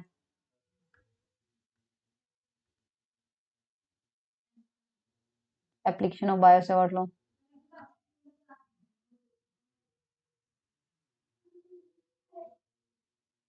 ओके। इंग्लिश मीडियम में हमारे पास वो सारे टॉपिक्स कवर नहीं हो रहे हैं, इसलिए हम हिंदी मीडियम से बाकी के कवर करेंगे। डाइवर्जेंस ऑफ मैग्नेटिक फील्ड देखो एक बार, तो आपको डाइवर्जेंस की जो डेफिनेशन है वो बता रखी है कि किसी भी वेक्टर क्वांटिटी का, बी की जगह हमने ए लेके देखा था इफ यू रिमेंबर, तो डाइवर्जेंस ऑफ बी कैसे लिखेंगे, डेल डॉट बी लिखेंगे। और हमारे पास क्या होता है, ये फॉर्मूला होता है डाइवर्जेंस ऑफ ए का, बस बी की जगह ए कर दो। डाइवर्जेंस हमने चैप्टर 1 में पढ़ रखा है, so I will not explain again, आप वो डाइवर्जेंस का देख लीजिए। सिमिलरली मैग्नेटिक फील्ड का डाइवर्जेंस लिखना हो तो हमें ये लिखना पड़ेगा। और ये मैंने आपको उस वक्त भी बताया था, सोर्स और सिंक वाला कंसेप्ट बताया था। मैंने कहा था कि क्योंकि मैग्नेटिक फील्ड की लाइनें हमेशा क्लोज होती है, तो उस बीच में अगर आप कोई सा भी एरिया या वॉल्यूम रखते हो, तो जितनी लाइनें उसमें एंटर करेगी उतनी ही बाहर निकल जाएगी। इस वजह से उसका फ्लक्स क्या होता है, जीरो। अगर फ्लक्स जीरो होगा तो बी डॉट डी की वैल्यू कितनी हो जाएगी, जीरो। और अगर ये जीरो आते ही क्या हो जाएगा, डाइवर्जेंस ऑफ बी जीरो। तो हमारे पास क्योंकि फ्लक्स जीरो होता है, तो इस वजह से डाइवर्जेंस हमेशा 0 होता है, विच प्रूव्स कि हमारे पास आइसोलेटेड मोनोपोल नहीं होते मैग्नेटिक में। मैग्नेटिक हमेशा डाइपोल मतलब सिंगल मैग्नेटिक पोल नहीं एग्जिस्ट करता है, क्योंकि कोई भी चुंबक आप तोड़ोगे तो उसमें एन और एस अपने आप बन जाते हैं, तो ये दोनों साथ में आते हैं। जबकि इलेक्ट्रिक फील्ड में प्लस क्यू और माइनस क्यू अलग अलग सेपरेट होकर रह सकते हैं, इसमें नॉर्थ पोल और साउथ पोल अलग से नहीं रह सकते हैं। मोनोपोल एग्जिस्ट नहीं करता है, सिर्फ डाइपोल एग्जिस्ट कर सकता है इसमें, और डाइवर्जेंस हमारे पास 0 आता है। Now magnetic force on a current carrying wire. अच्छा, एक चीज जो हमने इसमें स्किप कर दी थी, क्योंकि हम इंग्लिश मीडियम वाले उसको फॉलो कर रहे थे ना। हम्म लॉरेंज फोर्स हो चुका था, हाँ। ये देखो, bio Savart law. Bio Savart law जो है वो हमें यहाँ पर पढ़ना पड़ेगा। I am really very sorry, ये इंग्लिश मीडियम की जो बुक्स हैं, अगर आपको ये कहीं से अरेंज हो जाता है, क्योंकि ये एमएससी की बुक्स में तो है, बट तो आप ये वहां से नोट देख लीजिए। समझाने वाला पोर्शन जो है वो मेरा बाइलिंगुअल रहेगा, तो मैं इसी में समझा देती हूँ। बायो सावर्ट लॉ क्या कहता है, सपोज आपके पास कोई कंडक्टर है ना। इंग्लिश वालों के लिए मैं बोल रही हूँ ताकि उनको दिक्कत नहीं आएगी। अगर कोई कंडक्टर है, मान लीजिए उसमें करंट फ्लो होती है, तो उसके चारों तरफ क्या बन जाता है, मैग्नेटिक फील्ड क्रिएट हो जाता है। और उस मैग्नेटिक फील्ड की अगर इंटेंसिटी हमें निकालनी है, तो बायो सावर्ट ने हमें एक रूल दिया, एक फॉर्मूला दिया है, जिसे हम क्या कहते हैं, बायो सावर्ट का लॉ कहते हैं। इसके हिसाब से क्या होता है कि अगर मान लीजिए ये करंट कैरिंग वायर था हमारे पास, तो हमें यहाँ पर क्या करना है, इस वायर का छोटा सा सेक्शन लेना है, और वो छोटा सा सेक्शन की उसकी लंबाई कितनी है, delta L vector. Displacement vector होता है ना, डीएल वेक्टर, वैसे ही हमने डेल्टा एल लिया है। सिर्फ हम इस छोटे से सेक्शन की वजह से पॉइंट पी पर मैग्नेटिक फील्ड निकालते हैं, और वो पॉइंट पी जो है इस डेल्टा एल से कितनी दूरी पर है, आर दूरी पर है मान लीजिए। तो इस नियम के अनुसार अगर हमारा कंडक्टिंग कैरिंग वायर है, उसमें छोटा सा एलिमेंट है डेल्टा एल, उसके कारण पी पॉइंट पर अगर मैग्नेटिक फील्ड है डेल्टा बी, तो वो डेल्टा बी किस किस पे डिपेंड करता है, ध्यान रखिए, according to Biot Savart law वो करंट की वैल्यू के डायरेक्टली प्रोपोर्शनल होता है। यानी जो डेल्टा बी आता है वो एक तो आई के प्रोपोर्शनल, क्योंकि जितनी ज्यादा करंट होगी उतना ज्यादा स्ट्रॉन्ग मैग्नेटिक फील्ड होगा, इस रीजन से। ऑल्सो डेल्टा एल के डायरेक्टली प्रोपोर्शनल होता है। ये डेल्टा एल के डायरेक्टली प्रोपोर्शनल होगा, क्यों, क्योंकि डेल्टा एल की लंबाई आप जितनी ज्यादा लोगे उतनी ज्यादा देर तक उसमें करंट फ्लो होती रहेगी, क्योंकि ज्यादा करंट कवर हो जाएगी ना। कम लेंथ लोगे तो कम तक करंट कवर होगी, तो ज्यादा लेंथ लेंगे तो उसका इफेक्ट जो है वो बढ़ता जाएगा। तो डेल्टा एल के प्रोपोर्शनल होता है। इसके अलावा डेल्टा एल वेक्टर आपका सपोज इधर है, और पॉइंट आपका इधर जा रहा है पी, इन दोनों के बीच में यहाँ पर जो एंगल बन रहा है थीटा, वो थीटा पर भी डिपेंड करेगा, ठीक है। तो उस थीटा में ये साइन थीटा के डायरेक्टली, इनका प्रूव नहीं है डायरेक्टली, आपको ये याद ही रखना है। तो अगर इन सबको हम कंबाइन करें, ऑल्सो जो प्रेक्षण दूरी है, मतलब ऑब्जर्वेशन पॉइंट हमारा जितने डिस्टेंस पे है उसके स्क्वायर के इनवर्सली प्रोपोर्शनल होती है। सबको कंबाइन करके लिखा है यहाँ पे, देखो डेल्टा बी जो है वो आई के डायरेक्टली प्रोपोर्शनल, डेल्टा एल के डायरेक्टली प्रोपोर्शनल, साइन थीटा के डायरेक्टली प्रोपोर्शनल, और आर स्क्वायर के इनवर्सली प्रोपोर्शनल। इसको हटाने के लिए हम एक कांस्टेंट लगाते हैं, म्यू नॉट अपॉन 4 पाई। तो म्यू नॉट अपॉन 4 पाई जो है वो लगाने के बाद हमारे पास मैग्नेटिक फील्ड का फॉर्मूला बनता है, ये टेस्ला में आता है मैग्नेटिक फील्ड, ठीक है। यहाँ पर जो म्यू नॉट है उसे हम वैक्यूम की मैग्नेटिक परमिएबिलिटी कहते हैं, जिसकी वैल्यू आपने 11 12 के अंदर देखा होगा, 4 पाई इंटू 10⁻⁻7 होता है। अगर उसकी जगह कोई मीडियम है तो हमें क्या लेना पड़ेगा, म्यू आर लेना पड़ेगा, जिसकी value mu upon mu naught होती है। तो हमारे पास यहाँ पर अगर मैं साइन थीटा को क्रॉस वेक्टर के फॉर्मूले में लिखूं, क्योंकि देखो हमने क्या लिखा है, I delta L sine theta लिखा था, करेक्ट। तो हम यहाँ पे क्या करेंगे, और नीचे हमारे पास था कितना, आर स्क्वायर। अगर हमें डायरेक्शन के साथ लेना है तो इस साइन थीटा को हटा दो, करेक्ट। अब देखो अगर मैं ऊपर आर से मल्टीप्लाई कर दूं, नीचे आर से कर दूं, तो नीचे मेरे पास कितना आ जाएगा, आर का क्यूब आ जाएगा। ये देखो नीचे आर का क्यूब आएगा, और ऊपर अपने पास कितना है, delta L R sine theta. हमें पता है डेल्टा एल और आर के बीच में एंगल कितना है, थीटा है। तो इसको क्रॉस प्रोडक्ट के फॉर्मूले में लिखेंगे, तो डेल्टा एल क्रॉस आर आ जाएगा, क्योंकि ओपन करोगे तो क्या आएगा, ए क्रॉस बी को ओपन करेंगे तो ए बी साइन थीटा होता है, तो delta L R sine theta आ जाएगा। तो यहाँ पर देखिए, उसको मत जाइए कि उसमें आपको कंफ्यूजन होगा, आर से ऊपर नीचे मल्टीप्लाई कर लीजिए और उसको डेल्टा एल क्रॉस आर कर दो, डेल्टा एल क्रॉस आर हो गया, बाकी टर्म एज इट इज है। अब हमारे पास जो थीटा है, थीटा इक्वल टू 0 पर आपको 0 मिलेगा, क्योंकि साइन 0 0 होता है। पाई बाय 2 पर आपको मैक्सिमम मिलेगा, और उसकी वैल्यू हो जाएगी ये, जो कि मैक्सिमम है, ठीक है। मैग्नेटिक फील्ड की डायरेक्शन जो है वो अपन को इससे नहीं करनी है, क्योंकि एग्जाम में नहीं पूछा जाता है। अब इसके एप्लीकेशन देख लीजिए। Magnetic field due to a circular coil carrying current, अगर हमारे पास सर्कल में इस तरह से मैग्नेट करंट फ्लो हो रही है, तो उसके सेंटर पे मैग्नेटिक फील्ड निकालना है।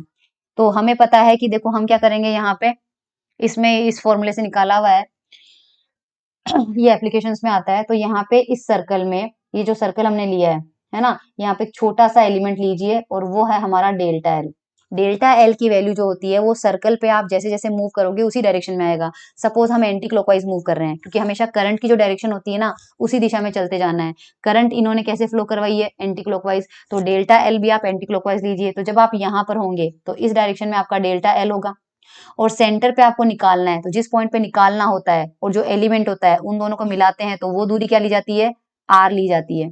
तो यहाँ पे ये तो आर आपका रेडियस की डायरेक्शन में हो गया और डेल्टा एल आपका टेंजेंट स्पर्श रेखा की दिशा में हो गया। तो दोनों के बीच में एंगल कितना है, 90 है। इसका मतलब डेल्टा एल क्रॉस आर को सिंपली आपको क्या लेना है, डेल्टा एल इंटू आर लेना है, क्योंकि दोनों के बीच का एंगल 90 है तो साइन 91 हो जाएगा। तो फॉर्मूला आ जाएगा mu naught upon 4 pi I delta L तो आ जाएगा, और साथ में नीचे हमें डिस्टेंस का स्क्वायर रखना है। तो इसकी रेडियस हमने कितनी मानी है, मान लीजिए सर्कल की ए बनती है। तो हमारे पास, मैं बायो सेवर्ट लॉ से निकालती हूँ आपके पास, हमारे पास फॉर्मूला कितना था, डेल्टा बी था mu naught upon 4 pi I delta L sine theta और आर अपॉन आर का क्यूब, यही था हमारे पास फॉर्मूला। हमारे पास आर की जगह रखना है आपको ए, ठीक है। और तो यहाँ से एक तो हमारे पास मैग्नीट्यूड ही लेना है, तो ये हो जाएगा mu naught upon 4 pi I delta L sign 90 degree A upon ए का क्यूब, ये तो हो जाएगा 1। ए से ए कैंसिल आउट हो जाएगा तो यहाँ बच जाएगा ए स्क्वायर, ठीक है। तो हमारे पास ये टर्म आ रहा है, देखो ये टर्म आ रहा है हमारे पास, और यही आपको यहाँ पे मिलेगा। अब हमें क्या करना है, इंटीग्रेशन करना है, सबका इंटीग्रेशन करेंगे। तो इस पे दोनों साइड में इंटीग्रेशन कर दो, तो इधर टोटल मैग्नेटिक फील्ड आ जाएगा बी, और इधर integration mu naught constant, 4 pi constant, I constant, A square. तो इंटीग्रेशन किस पे लगेगा, केवल डीएल पे, और डेल्टा एल को कवर करते करते जाओगे तो पूरे की लेंथ लेनी पड़ेगी, और पूरे की लेंथ कितनी होगी, 2 pi into radius which is 2 पाई ए। तो हमारे पास यहाँ पे देख लीजिए, ये समेशन लगाया, आप इंटीग्रेशन कर सकते हो, कोई दिक्कत नहीं है, 2 पाई ए आ जाएगा, सॉल्व करोगे तो ये आ जाएगा। तो हमारे पास सर्कल के सेंटर पे जो मैग्नेटिक फील्ड होगी वो कितनी होगी, म्यू नॉट आई अपॉन 2 है। अगर हमारे पास यहीं पर बहुत सारे फेरे लपेटे हुए हैं, बहुत सारे फेरे लपेटे हुए हैं, कितने फेरे लपेटे हुए हैं, कुंडली में एन फेरे हैं, एन टर्न्स हैं, तो करंट कितनी हो जाएगी, एन टाइम्स हो जाएगी, बाकी कुछ टेंशन नहीं है आपको। तो हमारे पास कितना आ जाएगा, आप ज्यादा मत कीजिए, बस इस आई को रिप्लेस कर दीजिए एन आई से, तो ये आ जाएगा अपने पास फॉर्मूला, ठीक है। अब हमारे पास ऑब्जर्वेशन पॉइंट जो है, अगर वो सेंटर पे ना होके उसके एक्सिस पे है और एक्स दूरी पर है, इसमें थोड़ा सा कंफ्यूजन आपको हो सकता है कि ये देखिए करंट एंटर हुई और यहाँ से करंट निकली है, और पी पॉइंट आपका यहाँ पे रखा हुआ है, ये डिस्टेंस आपको एक्स दे रखी है, वर्टिकल इसकी डिस्टेंस ए है, रेडियस इसकी ए है। तो यहाँ पे सपोज हमने कोई एलिमेंट लिया है डेल्टा एल, ठीक है, और यहाँ से वो आर दूरी पर पी पॉइंट आ रहा है, तो हमें क्या करना पड़ेगा, यहाँ पर जो डेल्टा एल से आर दूरी पर है, तो सबसे पहले हम फॉर्मूला लगाते हैं। तो बायो सेवर्ट के अनुसार हमारे पास मैग्नेटिक फील्ड का फॉर्मूला ये होता है, mu naught upon 4 pi I delta L upon are square. अब देखो ये थोड़ा सा आपको 3D में इमेजिन करवाना मेरे लिए डिफिकल्ट है, तो आई वुड सजेस्ट कि आप गूगल पे इसका कोई एनिमेटेड वीडियो देख लीजिए, क्योंकि उससे आपको डायरेक्शन समझ में आ जाएगी। तो ध्यान रखिएगा, आपके पास जो डेल्टा बी है उसकी जो भी डायरेक्शन आएगी उसके हमारे पास यहाँ पर 2 कंपोनेंट आपको मिलेंगे। आप देख पा रहे हो कि डेल्टा बी आपके पास इस दिशा में जा रहा है, डेल्टा बी की दिशा आपके पास इस दिशा में आएगी, और अगर हॉरिजॉन्टल के साथ यानी यहाँ पर एंगल अल्फा बन रहा है तो इधर डेल्टा बी का कॉस कंपोनेंट होगा, और वर्टिकल डायरेक्शन में डेल्टा बी का साइन कंपोनेंट होगा। लेकिन इसमें समस्या ये है हमारे पास कि अगर ऐसी सिचुएशन आती है, तो हमारी एक्चुअल रिंग तो ये थी और यहाँ पर पॉइंट पी था, ये कह रहा है कि यहाँ से हमने जो डेल्टा बी निकाला है उसकी डायरेक्शन सपोज इधर आ रही है, तो उसका एक कंपोनेंट इधर आएगा डेल्टा बी कॉस अल्फा जो कि एंगल अल्फा पे है, और आपके पास यहाँ पर आएगा डेल्टा बी साइन अल्फा। लेकिन ये एलिमेंट डेल्टा एल जो है, सिमिलरली अगर मैं ये एलिमेंट यहाँ पर लूं तो इसकी वजह से मुझे अगर इधर जा रही है तो ऑपोजिट डायरेक्शन में लोगे तो इधर आनी पड़ेगी आपके पास। सब अपन को पता है कि जब इधर लेंगे नीचे तो डेल्टा बी इधर आ जाएगा। उस कंडीशन में आपके पास डेल्टा बी कॉस अल्फा तो इधर ही जाएगा, लेकिन डेल्टा बी साइन अल्फा जो है वो आपके पास नीचे आएगा। तो ऊपर वाला साइन अल्फा और नीचे वाला साइन अल्फा कैंसिल आउट हो जाएगा, और जितने भी कॉस कंपोनेंट है वो सारे के सारे सेम डायरेक्शन में आने की वजह से ऐड होंगे। तो आपको जो डेल्टा बी लेना है वो हमारा क्या लेना है, उसका कॉस कंपोनेंट लेना है और उसका इंटीग्रेशन करना है। तो यही हमने यहाँ पर किया है। ये देखिए मैग्नेटिक फील्ड, जो टोटल मैग्नेटिक फील्ड है उसमें mu naught upon 4 pi as it is लिया हुआ है, I delta L upon are square as it is लिया हुआ है, और साथ में हमने इस डेल्टा बी के साथ क्या मल्टीप्लाई किया है, कॉस अल्फा को, तो कॉस अल्फा को मल्टीप्लाई किया हमने और समेशन लगाया है। बाकी सब चीजें कांस्टेंट है, तो हमारे पास केवल समेशन डेल्टा एल पे लग जाएगा, और डेल्टा एल की वैल्यू हमने पहले ही कहता कितना है 2 पाई ए लेना है, और अगर एन फेरे हैं तो एन से मल्टीप्लाई हो जाएगा, तो हमारे पास कितना हो जाएगा 2 पाई एन ए हो जाएगा। बाकी टर्म हमारे पास सारी की चीजें जो है एज इट इज है, बस कोस अल्फा की वैल्यू भी निकाली हुई है। कॉस अल्फा की वैल्यू कैसे निकाली हुई है वो थोड़ा सा आप देख लीजिए ज्योमेट्री के अंदर। यहाँ पे हमारे पास ये एंगल अल्फा है, तो ऊपर भी जो एंगल बनेगा वो अल्फा बनेगा। Just a minute, cos alpha कैसे निकाला हुआ वो बता देती हूँ। ये एंगल ये वर्टिकल है, ठीक है, ये एंगल अल्फा माना है, तो ये 90 है, ठीक है। और हमारे पास इधर डेल्टा बी जा रहा था, और ये एंगल अल्फा माना है, ये एंगल हमारे पास अल्फा है, ये हमारे पास 90 का कंपोनेंट जा रहा है। वैसे आप इसको ऐसे निकाल सकते हैं डायरेक्ट, है ना, इधर आएगा नहीं मैग्नेटिक फील्ड, ये अल्फा है हमारे पास, ये 90 है, तो हमारे पास ये कितना आ जाएगा 90 माइनस अल्फा, तो ये आगे की तरफ जाएगा। हालांकि डेल्टा बी इधर आता, डेल्टा बी इधर आता, और डेल्टा बी की जो एंगल है, दोनों एंगल ज्योमेट्री से अल्फा हो जाएंगे, वो ज्योमेट्री में मतलब 2D में मेरे लिए डिफिकल्ट हो जाएगा आपको एक्सप्लेन करना। बट अगर ये आपका अल्फा है तो यहाँ पर जो एंगल बनेगा डेल्टा बी का वो भी हॉरिजॉन्टल के साथ कितना बनेगा alpha. Now if this is angle alpha, ये आपने लिया है कितना एक्स, और ये आपने कितना लिया है ए, तो ये डिस्टेंस आपके पास कितनी हो जाएगी ए स्क्वायर प्लस एक्स स्क्वायर का रूट हो जाएगा। तो यहाँ से कोस अल्फा का फॉर्मूला निकालें तो बेस कितना है इसका, बेस हमारे पास है ए, और डिस्टेंस हमारे पास कितनी है root of A square plus X square, ठीक है। कॉस अल्फा का समझ में आ गया ना, ये ट्राइंगल है, if this is angle alpha, ये आपका हो जाएगा बेस जो कि ए है, और ये आपका हाइपोटेनियस हो जाएगा ए स्क्वायर प्लस एक्स स्क्वायर, तो कोस अल्फा कितना हो जाएगा ए, और इसको हमने कितना माना है, ये डिस्टेंस हम कितनी मान के चल रहे हैं आर मान के चल रहे हैं, तो ये कितना हो जाएगा ए अपॉन आर, तो कोस अल्फा की वैल्यू कितनी हो जाएगी आपके पास ए बाय आर हो जाएगी, तो कोस अल्फा की जगह रखा है ए बाय आर, ये ए बाय आर दिख रहा होगा, बाकी सारे टर्म सेम सेम सिमिलर है, कुछ भी अंतर नहीं किया है। ये देखिए बाद में हमारे पास यहाँ पर कितना बन जाता है आर का क्यूब बन जाएगा, और हमारे पास आर कितना है, आर है root of A square plus X square, यानी कि A square plus X square की पावर 1/2, और अगर आपको इसका क्यूब करना है तो पावर कितनी हो जाएगी 3/2, तो ये 3/2 आ चुका है हमारे पास। तो ये हमारे पास जो मैग्नेटिक फील्ड है उतना आ जाएगा अलोंग द एक्सिस। अब इसी के अंदर आप x को 0 कर लो, इसी के अंदर आप x को 0 कर लो तो सेंटर पे आ जाओगे, जैसे ही आपने x इक्वल टू 0 किया है आपके पास वही फॉर्मूला आ जाएगा जो सेंटर का आया था, ठीक है। तो हमारे पास यहाँ पर now this is not important, ये हम जब एक प्रैक्टिकल करते हैं तो उसमें आता है, ग्राफ इतना जरूरी नहीं है। इसी तरह से हम क्या निकालते हैं किसी सीधे धारावाही तार के कारण, जबकि सीधे धारावाही तार के कारण हम एम्पियर लॉ में निकाल चुके हैं, लेकिन फिर भी हम यहाँ पे बायो सावर्ट लॉ से निकालते हैं। तो हमारे पास एक वायर है एक्स वाई, ठीक है, इसमें ऊपर की तरफ करंट फ्लो हो रही है आई, और पी पॉइंट पे हमें मैग्नेटिक फील्ड निकालनी है, ठीक है। हमने छोटा सा एलिमेंट लिया है डीएल वेक्टर, यहाँ पे ये यहाँ पे लिया हमने डीएल वेक्टर, और यहाँ से हमने इस पॉइंट को मिलाया है पी पॉइंट को, इसी के साथ हमने एंड पॉइंट को मिलाया है, एक्स वाले को मिलाया है और वाई को मिलाया है, और इसी के साथ पी पॉइंट पे हमने यहाँ पे एक परपेंडिकुलर भी डाला है, ठीक है। नाउ ये डायग्राम मुझे थोड़ा सा यहाँ पर बनाना पड़ेगा, है ना। तो हमारे पास सपोज कर लीजिए, देखिए ये वायर है और पी पॉइंट हमारा यहाँ है, इसका एंड पॉइंट है हमारे पास एक्स पे, और यहाँ एंड पॉइंट है वाई पे। हमने क्या किया, इस पी पॉइंट से पहले आप परपेंडिकुलर डालो वायर पे, पी पॉइंट से आपने परपेंडिकुलर डाला वायर पे तो 90 डिग्री तो यहाँ बन गया। उसके बाद हम क्या करेंगे, एक्स से मिलाओ, एक तो एक्स से आपने मिलाया इसको, और वाई से आपने मिलाया, वाई से मिलाया, तो ये जो दो एंगल यहाँ पर बन रहे हैं उन एंगल को थोड़ा सा डायग्राम में देख लेते हैं। Now this is β1, and P point के नीचे जो आ रहा है वो β2 आ रहा है। ये कह रहा है कि आपका ये एंगल बन रहा है β1, यानी जो परपेंडिकुलर हमने डाला है उससे ऊपर वाली लाइन का एंगल β1 बन रहा है, और ये एंगल आपको दिया हुआ है β2। अब हमने यहाँ पर छोटा सा एलिमेंट लिया है dl, ये हमारा छोटा सा एलिमेंट है dl, और यहां से हमने पी पॉइंट को मिलाया, और ये परपेंडिकुलर से ये एंगल बन रहा है हमारा बीटा, तो बीटा भी क्लियर है, β1 भी क्लियर है, β2 भी आपको क्लियर हो चुका है, ठीक है।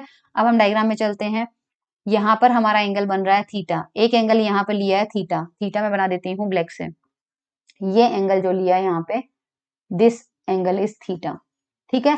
तो ये डीएल वेक्टर की देखो डीएल वेक्टर तो हमारा ऊपर है, और इसका मतलब ये जो लेंथ है दिस इज आर, ये हमने आर लिया है। तो अगर मैं बाकी चीजें ना बनाऊं, केवल डीएल वेक्टर वाला बनाऊं, तो देखिए डीएल वेक्टर जो है वो हमारा है ऊपर ऊपर ऊपर की तरफ लिया हमने डीएल वेक्टर, और यहाँ से पी पॉइंट है जो कि आर दूरी पर है और ये एंगल है थीटा। तो यहाँ पर इस डीएल वेक्टर की वजह से जो डेल्टा बी आएगा वो हम पढ़ चुके हैं, कितना होता है, mu naught upon 4 pi I delta L cross R upon R cube, ये हमें पता है, राइट। ये वाला फॉर्मूला में पता है। तो यहाँ पर देखिए इक्वेशन नंबर 1 तो आपको क्लियर हो चुकी है, क्योंकि डेल्टा एल और आर के बीच में एंगल हमारे पास थीटा है। चलिए अब हम चलते हैं यहाँ पे डेल्टा बी का मैग्नीट्यूड लेते हैं। तो मैग्नीट्यूड से हमें क्या बनाना पड़ेगा, साइन थीटा रख लेंगे बस। डेल्टा एल क्रॉस आर में हमारे पास इसका मैग्नीट्यूड लिखूं तो कितना आ जाएगा, म्यू नॉट अपॉन 4 पाई आई, अभी देखो ए क्रॉस बी, डेल्टा इसका ओपन करेंगे तो delta L R sine theta हो जाएगा। इस आर से क्यूब कैंसिल आउट हो जाएगा, तो ऊपर बनेगा delta L sine theta upon R का स्क्वायर, यही बचेगा। ओके, और यही हमने यहाँ पर लिया हुआ है। नाउ हमें देखिए क्या हम यहाँ पर लिख सकते हैं कि theta is equal to 90 minus beta है। हमारे डायग्राम में क्या थीटा को हम 90 माइनस बीटा बोल सकते हैं।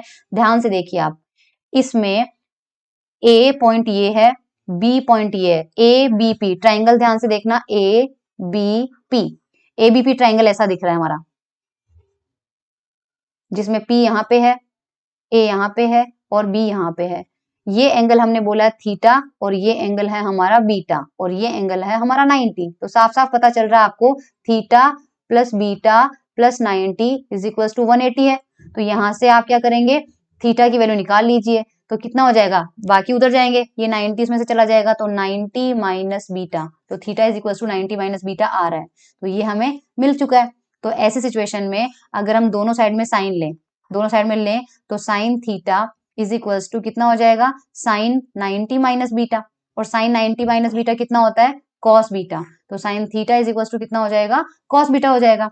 एक चीज तो ये ध्यान रखना, ठीक है। नाउ अल्पांश की ओ बिंदु से दूरी, हमारा जो ओ पॉइंट है वो ये है, ओ ए लिया है, ए को ओ मान लो एक बार, ओ पॉइंट आपका ये है, ठीक है। ओ पॉइंट से जो हम आपका एलिमेंट है, इसकी लेंथ कितनी मान के चल रहे हैं अपन, इसकी लेंथ कितनी मान के चल रहे हैं, एल लेके चल रहे हैं, इसकी लेंथ हम लेके चल रहे हैं एल। तो ये लेंथ मान लीजिए एल है, ये लेंथ एल है, करेक्ट। आर हमने क्या लिया है, आर लेंथ मान लीजिए ये है, ये आर है। तो अगेन ट्राइंगल देखिए, अगेन ट्राइंगल देखिए, ओ पी और बी, अगेन वो ऐसा ही बन रहा है, ठीक है, जिसमें ये डिस्टेंस है आपकी आर और ये डिस्टेंस है आपकी एल, ठीक है, और ये एंगल है आपका बीटा। तो यहां से अगर मैं टेन बीटा पूछूं तो tan beta is equal to कितना हो जाएगा, perpendicular L upon base R. तो यहां से आपको एल की वैल्यू कितनी मिल रही है, R tan beta, L is equal to कितना मिल रहा है, आर टेन बीटा। तो L is equal to R tan beta हो जाएगा, ठीक है।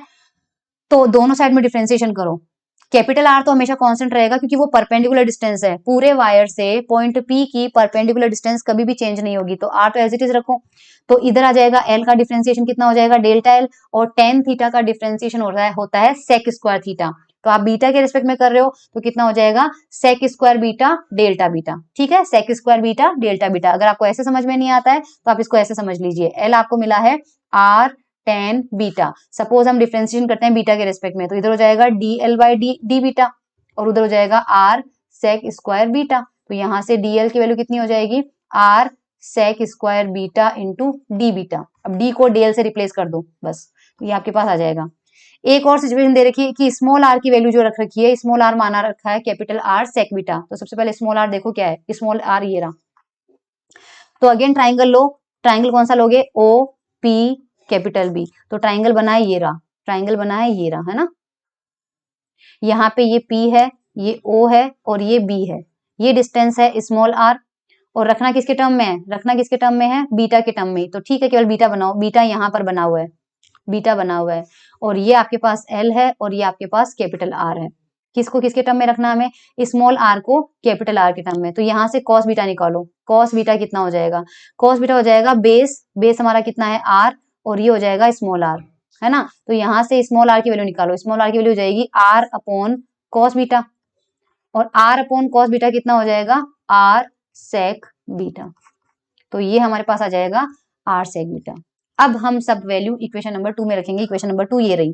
तो यहाँ पर देखो सबसे पहले mu naught upon 4 pi as it is रखो, तो ये रहा म्यू नॉट अपॉन 4 पाई, तो एज इट इज है। फिर आई को भी एज इट इज रखो, तो फिर ये आई भी एज इट इज है। ठीक है। अब ये जो डेल्टा एल जो है, डेल्टा एल की जगह, इस डेल्टा एल की जगह कौन सी वैल्यू रखेंगे, ये वाली। तो मैं रखती हूँ एक बार, जस्ट अ मिनट, है ना, just a minute. Delta b हमारा आया था mu naught upon 4 pi I delta L upon are square, sine theta भी था, ये हमें मिला हुआ है, ये हमें मिल चुका है। अब हम सारी वैल्यूज रखते हैं, सारी वैल्यूज रखते हैं, तो म्यू नॉट आई अपॉन 4 पाई, ये तो कांस्टेंट है, इनको छोड़ दो, तो इतना पार्ट तो हमने हटा लिया। अब डेल्टा एल, डेल्टा एल की वैल्यू देखो क्या लिखी हुई है, डेल्टा एल की वैल्यू ये रही, r sec square beta delta beta, r sec square beta delta beta, r sec square beta delta beta, ये डेल्टा एल है। साइन थीटा को हम रख सकते हैं कॉस बीटा, देख लीजिएगा, साइन थीटा को हम रख सकते हैं कॉस बीटा। और small are square, small r कितना है, ये रहा, स्मॉल आर को रख सकते हैं आर सेक बीटा, तो r sec r square sec square beta, square है ना इसलिए। अब देखो सेक स्क्वायर से सेक स्क्वायर गया, कितना मिला है, mu naught I upon 4 pi r, अच्छा एक आर से एक आर भी चला गया, तो ऊपर आर भी नहीं है, cos beta delta beta upon नीचे आ रहा है सिर्फ आर। क्या हमारे पास यही आया है, यस यही आया, देख लीजिए, ठीक है।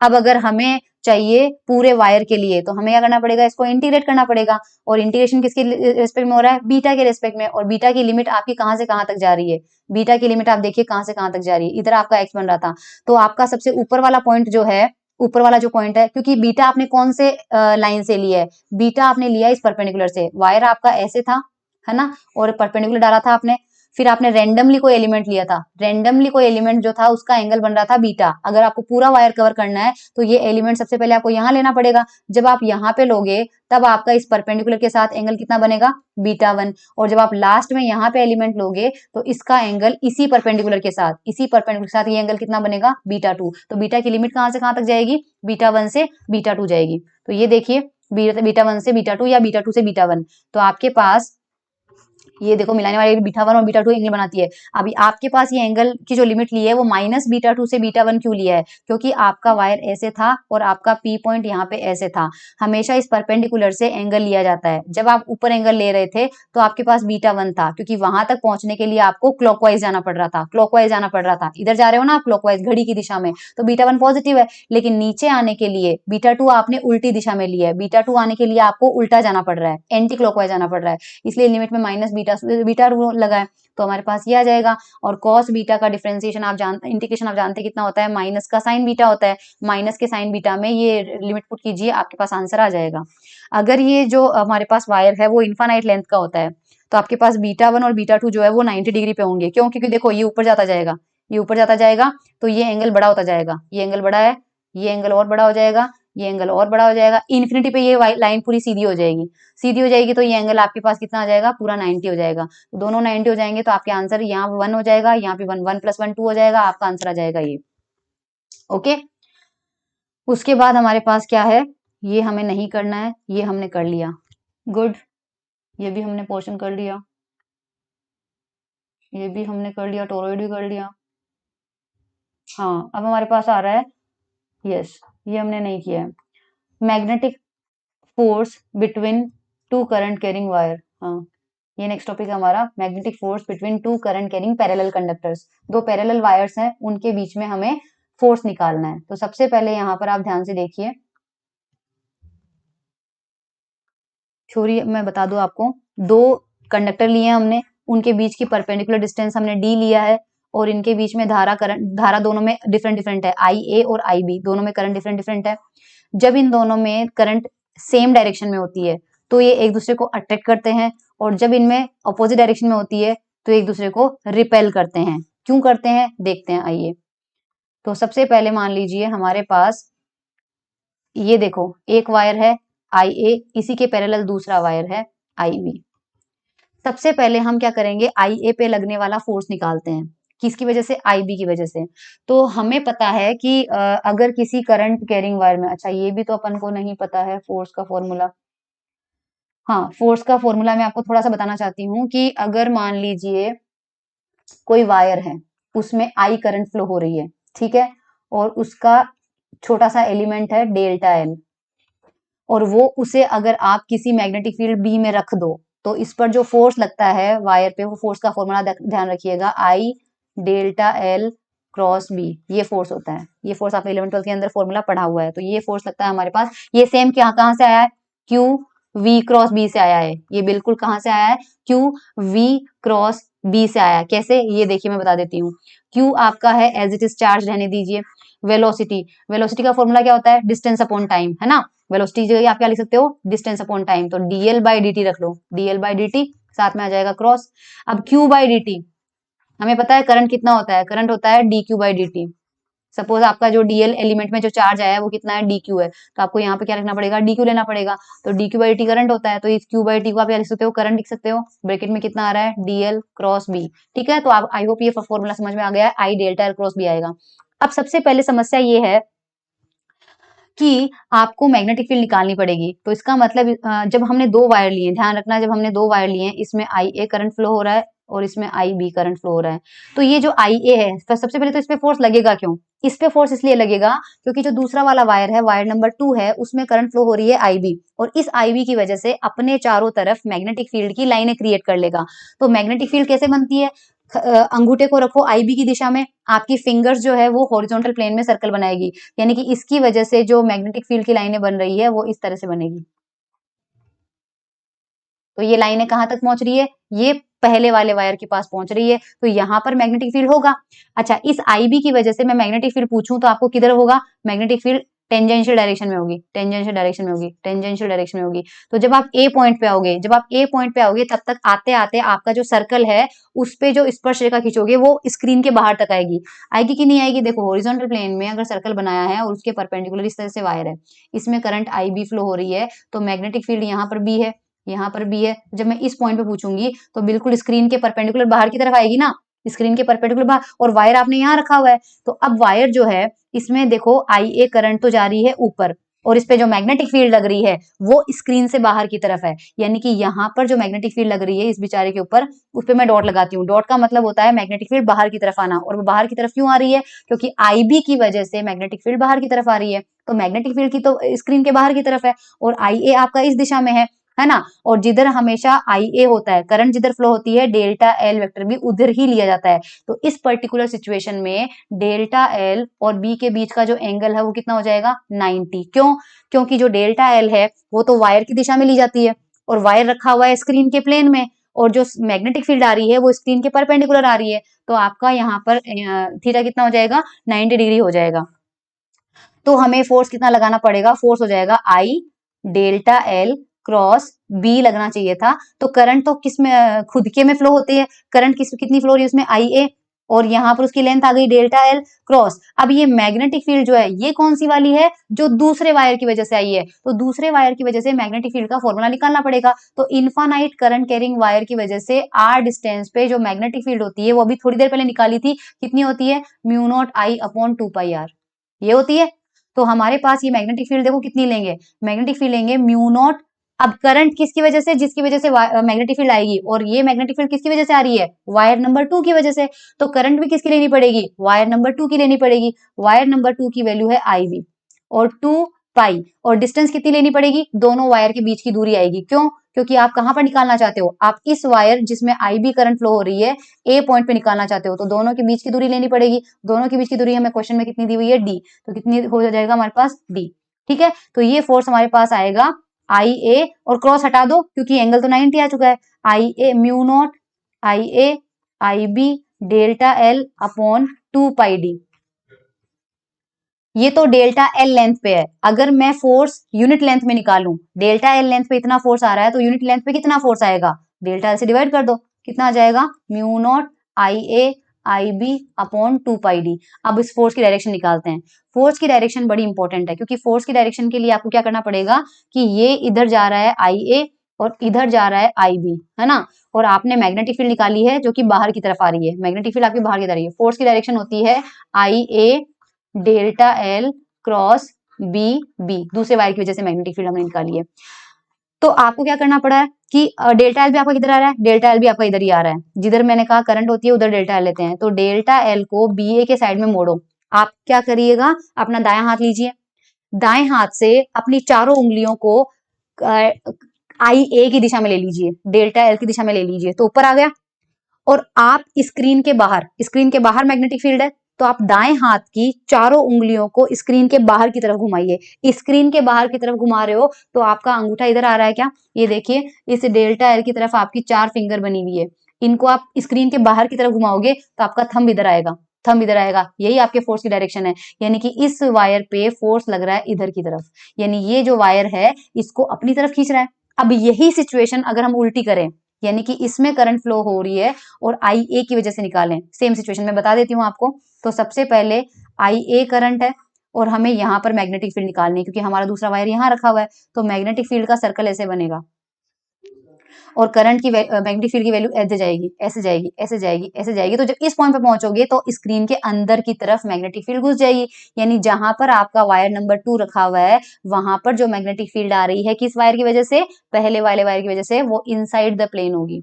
इनसाइड द प्लेन होगी तो इसके अंदर का जो करंट होगी वो आई बी होगी। अब इस बार आप अपनी चारों फिंगर्स को करंट की डायरेक्शन में लगो और स्क्रीन के अंदर घुमाओ। स्क्रीन के अंदर घुमाओगे तो आपकी ये चारों फिंगर जो है जब स्क्रीन के अंदर जाएगी तो आपका अंगूठा इधर आएगा, इधर। यानी कि इस वायर पे फोर्स इधर लग रहा है और इस वायर पे फोर्स इधर लग रहा है, तो दोनों एक दूसरे को क्या कर रहे हैं? अट्रैक्ट कर रहे हैं, और मैग्नीट्यूड जो है वो दोनों का सेम होगा। तो ये देखिए एफ बी जो है हमारे पास ये आ गया, फॉर्मूला मैंने निकाल ही दिया है, ठीक है।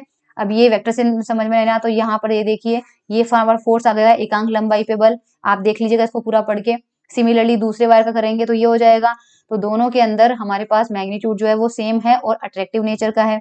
अगर दोनों के अंदर करंट सेम है, आई है हमारे पास या 1 एम्पियर है, तो आपके पास ये फोर्स इतना इक्वल आएगा। तो दोनों के अंदर अगर सेम डायरेक्शन में करंट फ्लो हो रही है तो हमारे पास उनके बीच में अट्रैक्शन होगा, और हमारे पास अगर दोनों के बीच में ऑपोजिट डायरेक्शन में हो रही है तो रिपल्शन होगा, ठीक है। नेक्स्ट हमारे पास है torque in torque on a current carrying loop in uniform magnetic field.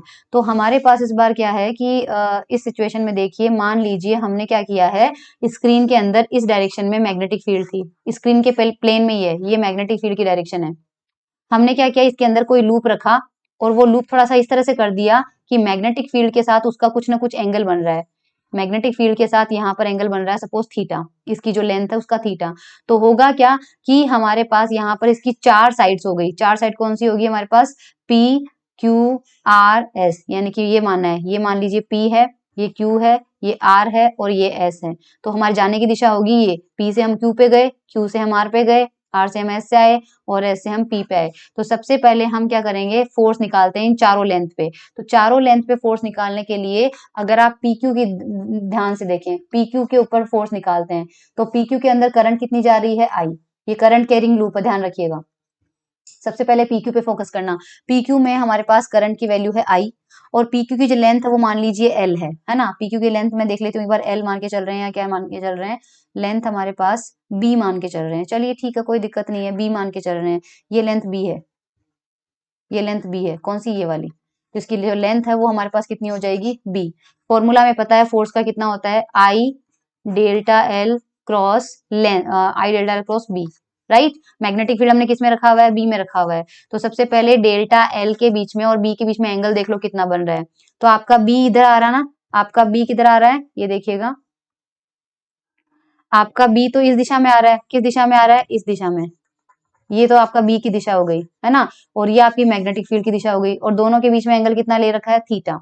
दोनों के बीच में हमने एंगल कितना मान रखा है? Theta. Let's have a look कि थीटा लिया है क्या? नहीं, अल्फा लिया है। एंगल हमने कितना मान के चल रहे हैं? अल्फा मान के चल रहे हैं। चलो कंफ्यूज नहीं होंगे, अल्फा ले लेंगे। ये अल्फा लिया है तो ये एंगल भी कितना हो जाएगा? अल्फा हो जाएगा। तो ऐसी सिचुएशन में डेल्टा L क्रॉस B की वैल्यू कितनी होगी? करंट तो एज इट इज है I, लंबाई हमारे पास कितनी है? स्मॉल b, और मैग्नेटिक फील्ड कितना है? कैपिटल B, और दोनों के बीच में क्रॉस लगा हुआ है तो कितना हो जाएगा? Sine alpha. तो ये फोर्स लगेगा कहाँ पे? PQ पे। ये फोर्स लग रहा है PQ पे। अब इसकी डायरेक्शन वेरी इंपॉर्टेंट जो है वो इसकी डायरेक्शन ही है इंपॉर्टेंट। आपकी डायरेक्शन कैसे निकलेगी? आपको स्मॉल b को कैपिटल B की साइड में मोड़ना है, तो आपका कैपिटल B तो है इधर, राइट। और आपका ये स्मॉल b जो है वो P से Q में जा रहा है, यानी ध्यान रखना पीछे की तरफ जा रहा है। एक बार मैं Q से P ले लेती हूँ, फिर उसका ऑपोजिट कर लेंगे अपन, ठीक है। मान लीजिए आपका B इधर आ रहा है और ये एंगल अल्फा है। तो आप देखिए एक बार कि B को स्मॉल b को कैपिटल B की साइड में मोड़ो। आप जब स्मॉल b को कैपिटल B की साइड में मोड़ोगे तो आपका हाँ, ध्यान रखिएगा, डोंट गेट कंफ्यूज। एक थोड़ी सी चीज बताना चाह रही हूँ, ये जो आपका बी है वो स्क्रीन के प्लेन में है, वो स्क्रीन के प्लेन में है, जबकि जो स्मॉल बी है ये स्क्रीन के बाहर की तरफ आ रहा है। मतलब कि आप ऐसे रखिए, मेरा वीडियो आपको बहुत छोटा दिखेगा नहीं, स्क्रीन के प्लेन में एक लाइन खींच लीजिए और उसी लाइन को थोड़ा सा, ये वाला सेंट, इसी लाइन का, ये जो बी आपने खींची है ना, इसको यहां से तो पकड़ के फिक्स रखो और इस लाइन को खींच के स्क्रीन के बाहर लाओ। इसी लाइन को यहां से पकड़ के, इस पॉइंट से पकड़ के स्क्रीन के बाहर लाओ। स्क्रीन के बाहर की तरफ आओगे ना तो आपको ये जो लाइन मिल रही है ना, this is out of the screen. अब ये स्क्रीन से बाहर आ चुकी है और कितने एंगल से बाहर आई है, अल्फा एंगल से बाहर आई है। तो अब आपका बी इधर है और एक लाइन इधर है, ये जो बी है स्क्रीन के अंदर नहीं है, स्क्रीन के बाहर है। अब आप क्या करो, इस बी को और कैपिटल बी को, क्योंकि हमें क्या करना है, बी क्रॉस बी की डायरेक्शन लेनी है, बी क्रॉस बी की डायरेक्शन लेनी है। तो आप क्या करो, स्मॉल बी को पकड़ के और दाएं हाथ से स्मॉल बी को पकड़ के वापस वापस कैपिटल बी की तरफ लेके जाओ। स्मॉल बी को आपने पहले स्क्रीन के बाहर लाए, अब आपको क्या करना है, वापस उसको स्क्रीन के अंदर लेके जाना है। तो जब आप स्मॉल बी को अपने दाएं हाथ की उंगलियों से स्क्रीन के अंदर लेके जाओगे, तो अपनी देखो दाएं हाथ की उंगलियां आपने इधर रख रखी थी, उसको जब अंदर लेके जाओगे तो आपका अंगूठा ऊपर आ रहा होगा, आपका अंगूठा दाएं हाथ का ऊपर आ रहा होगा। इसका मतलब बी क्रॉस बी की डायरेक्शन आपकी कहाँ आ रही है, ऊपर की तरफ आ रही है। यानी जो फोर्स है वो ऊपर लगना चाहिए, लेकिन क्योंकि हमने क्या कहा था कि हमने, हमारा पी क्यू इधर बन रहा है, पी हमारा इधर है, क्यू है, तो हमारे स्मॉल बी की डायरेक्शन पीछे की तरफ है। ये जो हमने निकाला है एफ, वो आगे की तरफ मान के निकाला है। तो अगर आगे की तरफ मानने से हमारा एफ ऊपर आ रहा है, इसका मतलब पीछे की तरफ अगर बी होता तो हमारा एफ बिल्कुल कहाँ आता, नीचे आता। इसलिए फोर्स की डायरेक्शन देखिए, लूप पे देखना अभी, ये देखिए F1 जो है, यानी इस वाले लूप पे F1 नीचे आ रहा है, और सिमिलरली ऊपर वाली लेंथ पे अगर अपन निकालेंगे तो F2 ऊपर आएगा, और ये F2 और नीचे की तरफ लगने वाला F1, इसकी वैल्यू मैग्नीट्यूड बिल्कुल सेम होगा। मैग्नीट्यूड क्यों सेम होगा, क्योंकि इसमें भी करंट आई जा रही है, इसमें भी करंट आई, ऊपर वाले वायर के सेक्शन की लंबाई भी b है, इसकी भी b है, उसका भी एंगल अल्फा बन रहा है, इसका भी एंगल अल्फा बन रहा है। तो हमारे पास मैग्नीट्यूड बिल्कुल सेम आएगा। ये देखिए I B B L sine alpha होगा और दूसरा भी आई बी भी साइन अल्फा होगा, बस ये दोनों ऑपोजिट डायरेक्शन में होंगे। देखो इसमें नीचे की तरफ लगेगा फोर्स, इसमें ऊपर की तरफ, दोनों एक दूसरे को कैंसिल आउट कर लेंगे, तो हमारे पास इनके कारण लूप पर कोई भी रेजल्टेंट फोर्स काम नहीं करेगा। अब हम बात करते हैं F3 और F4 की। F3 और F4 कहाँ लिया है, ये देखिए F3 उस वाले पे लिया है। तो डायग्राम में देखिए, वापस आ जाइए, हमारा लूप कैसा बना हुआ है, ये हमारा लूप बना हुआ होगा इस तरह से, है ना, लूप हमारा इस तरह से था। अब इस बार हम इस पे हैं, ये Q था हमारे पास, ये R था, ये S था, ये हमारे पास P था, तो इधर ऐसे आएंगे। जब हम यहाँ पर निकालेंगे मैग्नेटिक फील्ड की डायरेक्शन कौन सी है हमारे पास, मैग्नेटिक फील्ड है इस दिशा में, ये हमारे पास मैग्नेटिक फील्ड है, तो यहाँ पर भी मैग्नेटिक फील्ड इधर लगेगी, यहाँ पर भी मैग्नेटिक फील्ड इधर लगेगी। तो ये तो हमारा है डेल्टा एल वेक्टर, है ना, और मैग्नेटिक फील्ड हमारे पास इधर है, तो दोनों बीच में कितना एंगल बन रहा है, यहाँ पे 90 डिग्री एंगल बन रहा है। और फोर्स की डायरेक्शन लेनी है, फोर्स होता है डेल्टा एल क्रॉस बी की दिशा। तो डेल्टा एल को, इसको मोड़ो, आपकी फिंगर को करो डेल्टा एल की डायरेक्शन में, और इधर आपका बी, जब ऐसे मोड़ोगे तो आपका थंब अंदर की तरफ जाएगा, थंब अंदर की तरफ जाएगा, तो फोर्स आपका लग रहा है अंदर की तरफ।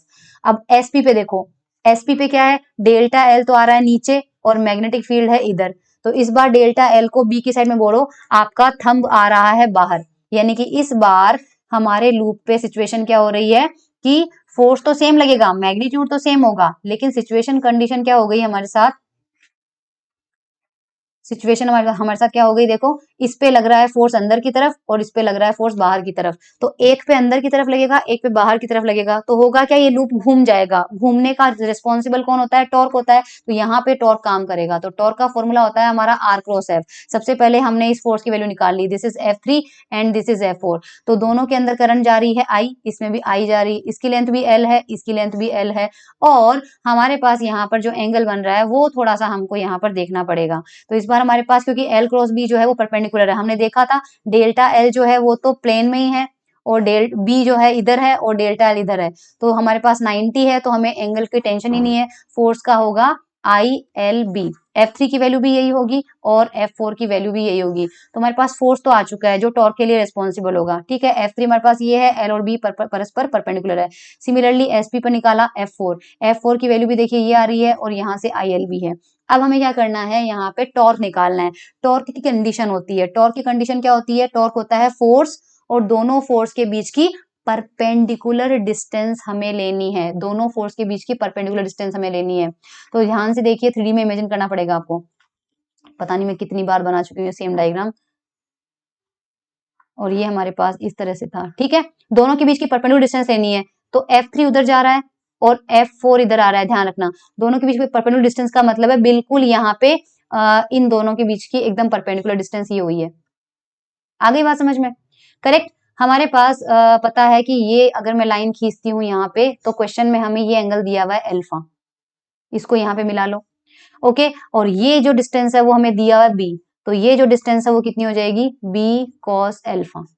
तो हमारे पास दोनों की परपेंडिकुलर डिस्टेंस कितनी आ जाएगी, और ये डिस्टेंस कितनी हो जाएगी, बी साइन अल्फा।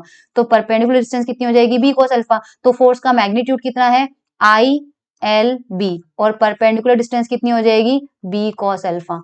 तो हमारे पास फोर्स का फॉर्मूला कितना आ जाएगा, I l b into b cos alpha. तो ये हो जाएगा I l b b cos alpha. Small l और स्मॉल बी को अगर मिला दिया जाए, तो लेंथ और विड्थ को मिला दिया जाए, तो वो क्या बनता है, एरिया। तो हमारे पास ये हो जाएगा I A B cos alpha. अब बड़ा इंपॉर्टेंट चीज है यहाँ पे, देखो एक डायग्राम बनाया हुआ है यहाँ पे। हमारे पास आर सिचुएशन यहाँ है और एस सिचुएशन यहाँ है, इसने अलग थोड़ा सा बनाया है। ये एक नया कौन बना रहा है, जो कि ये बोल रहा है कि अगर एरिया को वेक्टर से रिप्रेजेंट करें और उसका जो एरिया का वेक्टर है वो मैग्नेटिक फील्ड से थीटा एंगल बनाए, तो ये पाई/2 माइनस अल्फा आएगा। ये मैं आपको बता देती हूँ कैसे बताना चाह रहा है वो। एक्चुअल में यहाँ पे ये बताना चाह रहा है कि हमारा लूप जो है, लूप का एरिया हमेशा, एरिया वेक्टर हमेशा उसके प्लेन के परपेंडिकुलर लिया जाता है, ध्यान रखना। सबसे पहले तो आपका लूप अगर ऐसे रखा हुआ है, तो इसका जो एरिया वेक्टर आएगा वो इधर बाहर की तरफ आएगा, ध्यान रखना, इधर इसका एरिया वेक्टर आएगा, ठीक है। अब आपके पास यहाँ पर ये एंगल बन रहा है alpha, if this is angle alpha, तो मैं यहाँ से सीधी लाइन कर देती हूँ एक बार, है ना, और यहाँ से बिल्कुल एक लाइन निकाल देती हूँ। ये दोनों पैरेलल है, मान लीजिए दोनों पैरेलल है। अगर ये अल्फा है तो ये भी आपके पास कितना होगा, अल्फा, क्योंकि मैंने इसके पैरेलल ये ड्रॉ करी है, इसके पैरेलल ये ड्रॉ करी है। तो अगर ये दोनों बीच में अल्फा है तो ये भी अल्फा होगा। और हमारे पास यहाँ पर ये बोल रहा है this is the direction of magnetic field, ये तो मैग्नेटिक फील्ड है, और ये हमारे पास एरिया है। ये एरिया मैंने बाहर की तरफ लिया है, अगर यही एरिया आप अंदर की तरफ ले लेते तो वो अंदर कैसे जाता, इधर निकलता, करेक्ट, ये हमारे पास निकलता। अब बहुत इंपॉर्टेंट चीज ध्यान रखना, एक चीज यहाँ पे कि आपके पास समझना है ना, ये एरिया बाहर ना लेके हम स्क्रीन के अंदर की तरफ ले रहे हैं। मेरी बात ध्यान से सुनिए, ये जो लाइन जा रही है, ये आपकी, ये जो आपने लूप लिया है ना, दो लाइनें बना रही हूँ, दो लाइनें बना रही हूँ, ध्यान से समझना। एक लाइन मैंने इसके प्लेन के अंदर खींची है, in the plane, in the plane, loop के प्लेन में है। ये लाइन जो है वो आपकी लूप के प्लेन में है, और ये लाइन आपके बिल्कुल लूप के परपेंडिकुलर जा रही है।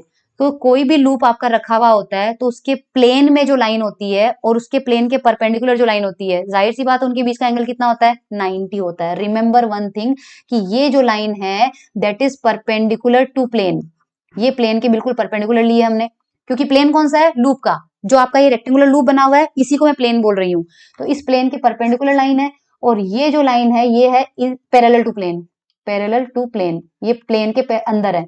तो अगर प्लेन के परपेंडिकुलर एक लाइन है और प्लेन के अंदर एक लाइन है, इसका मतलब इन दोनों के बीच का एंगल कितना बनेगा, 90।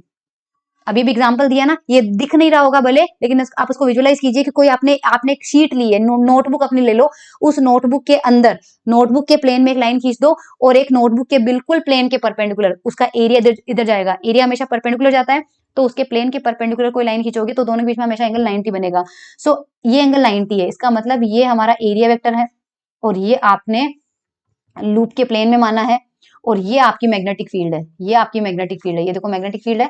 तो ये एंगल हमें अल्फा दिया हुआ था, करेक्ट, और हमने अभी भी देखा ये पूरा एंगल 90 डिग्री है। तो ये जो बचा हुआ एंगल है वो कितना हो जाएगा, 90 माइनस अल्फा। सपोज इस 90 माइनस अल्फा को हम रिप्रेजेंट करते हैं थीटा से, तो थीटा हमारा कितना हो जाएगा, 90 माइनस अल्फा। और अगर मैं पूछूं ये थीटा किस किस के बीच का एंगल है, तो आप बोलोगे कि एरिया वेक्टर और मैग्नेटिक फील्ड के वेक्टर के बीच का एंगल है। तो इसका मतलब हमारा जो अभी टॉर्क आया था वो कितना आया था, आई ए बी कॉस अल्फा आया था, करेक्ट। हमारे पास कितना आया था, आई ए बी कॉस अल्फा, ये रहा आई ए बी कॉस अल्फा आया था, है ना।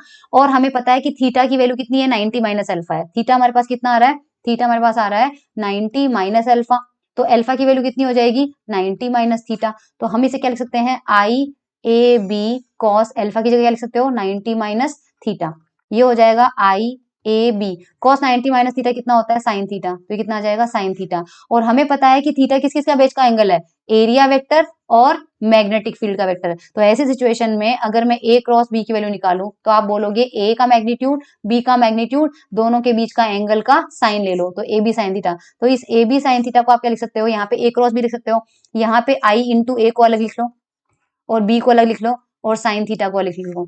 आई ए करंट इंटू एरिया, ध्यान रखिए करंट इंटू एरिया जो होता है उसे हम बोलते हैं मैग्नेटिक मोमेंट, चुंबकीय आघूर्ण। सपोज हम उसे कैपिटल एम से रिप्रेजेंट कर दें तो एम बी साइन थीटा, इस एम की डायरेक्शन वही होती है जो एरिया की होती है। तो अगर इस आई की ए की डायरेक्शन वही है जो एम की है तो साइन थीटा जो कि ए और बी के बीच में बन रहा था वही एंगल एम और बी के बीच में बनेगा। तो इसे आप लिख सकते हैं एम क्रॉस बी। तो ये हमारे पास टॉर्क का फॉर्मूला आता है, देख लीजिए। एन फेरे हैं तो हमारे पास ये हो जाएगा एन आई ए इसका चुंबकीय आघूर्ण है। तो वेक्टर लॉ में हमारे पास टॉर्क की वैल्यू आ जा रही है एम क्रॉस थीटा। अब वही है थीटा इक्वल टू 90 ले लो, थीटा इक्वल टू 0 ले लो, तो हमारे पास दोनों की कंडीशन में टो मैक्स और टो मिनिमम आ जाएगा। ठीक है, दैट्स इट। मैक्सवेल की इक्वेशन ले लेते हैं अब। मैक्सवेल में हमारे पास मैक्सवेल की फर्स्ट इक्वेशन क्या कहती है, मैक्सवेल की पहली इक्वेशन जो है वो गाउस का लॉ है। गाउस का नियम के अनुसार फ्लक्स जो होता है किसी बंद पृष्ठ से वो क्यू अपॉन एप्सिलॉन के बराबर होता है। टोटल फ्लक्स आप जानते हो कितना होता है, ई डॉट डी ए होता है। ठीक है, तो हमारे पास अगर मान लीजिए जो गाउस का नियम है ये मैंने पढ़ा रखा है चैप्टर 1 के अंदर, आपके पास फ्लक्स जो है उसे हम कहते हैं ई डॉट डी ए और वो है क्यू अपॉन एप्सिलॉन नॉट के बराबर।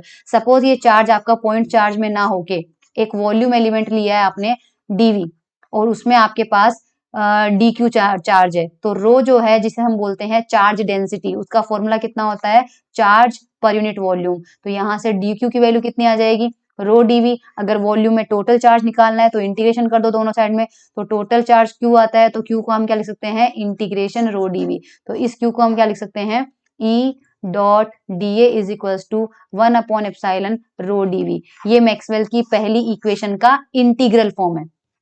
तो Q is equal to rho dv रखते हैं तो इक्वेशन नंबर 4 आ जाएगा। ये हमारे पास फर्स्ट इक्वेशन का इंटीग्रल फॉर्म है। ठीक है, डिफरेंशियल फॉर्म के अनुसार क्या करेंगे, डिफरेंशियल फॉर्म कैसे करते हैं, हम यहाँ पर गाउस का डाइवर्जेंस थ्योरम लगाते हैं। गाउस के डाइवर्जेंस थ्योरम के अनुसार हमने पढ़ा है किसी भी वेक्टर के सरफेस इंटीग्रेशन को वॉल्यूम में कन्वर्ट कर सकते हैं। गाउस का डाइवर्जेंस प्रमेय कहता है कि ए डॉट डी ए जो है वो किसके इक्वल होता है del dot A DV.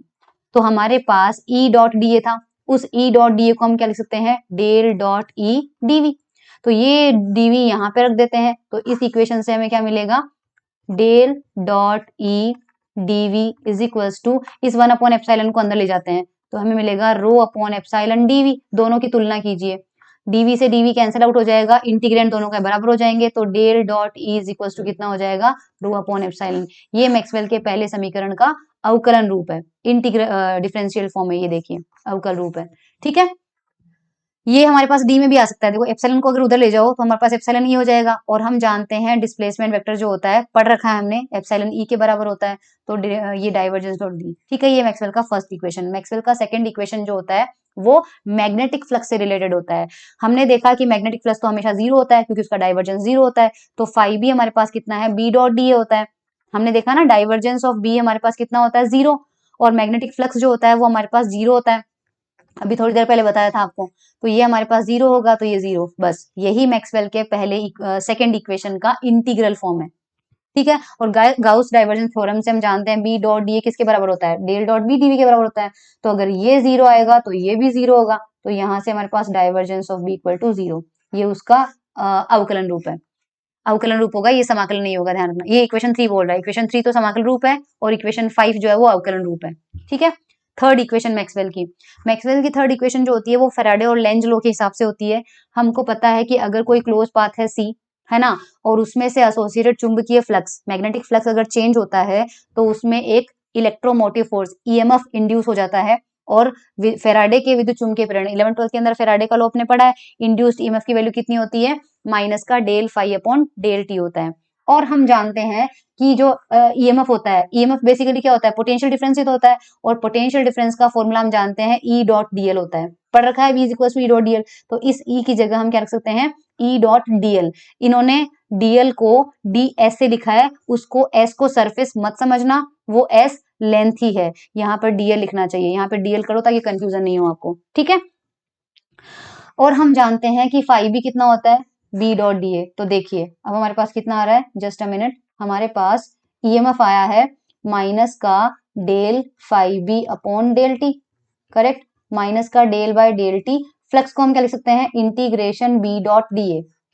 Integration को और डिफरेंशिएशन को हम एक्सचेंज कर सकते हैं अगर इंटीग्रेशन जिसके रेस्पेक्ट में हो रहा है और डिफरेंशिएशन जिसके रेस्पेक्ट में हो रहा है वो दोनों एक दूसरे पर निर्भर नहीं करें तो यहाँ इंटीग्रेशन किसके रेस्पेक्ट में हो रहा है, एरिया के रेस्पेक्ट में, जबकि डिफरेंशिएशन किसके रेस्पेक्ट में हो रहा है, टाइम के रेस्पेक्ट में। एरिया और टाइम एक दूसरे पर डिपेंड नहीं करते हैं, इसलिए हम डेल बाय डेल टी को अंदर ले जा सकते हैं और समाकलन को बाहर ले सकते हैं। तो माइनस समाकलन को मैं बाहर ले लेती हूँ, ये आ जाएगा del B by del t और यहाँ पे आ जाएगा डॉट डी ए। और ईएमएफ का फॉर्मूला हम जानते हैं कितना होता है, एक ई डॉट डीएल।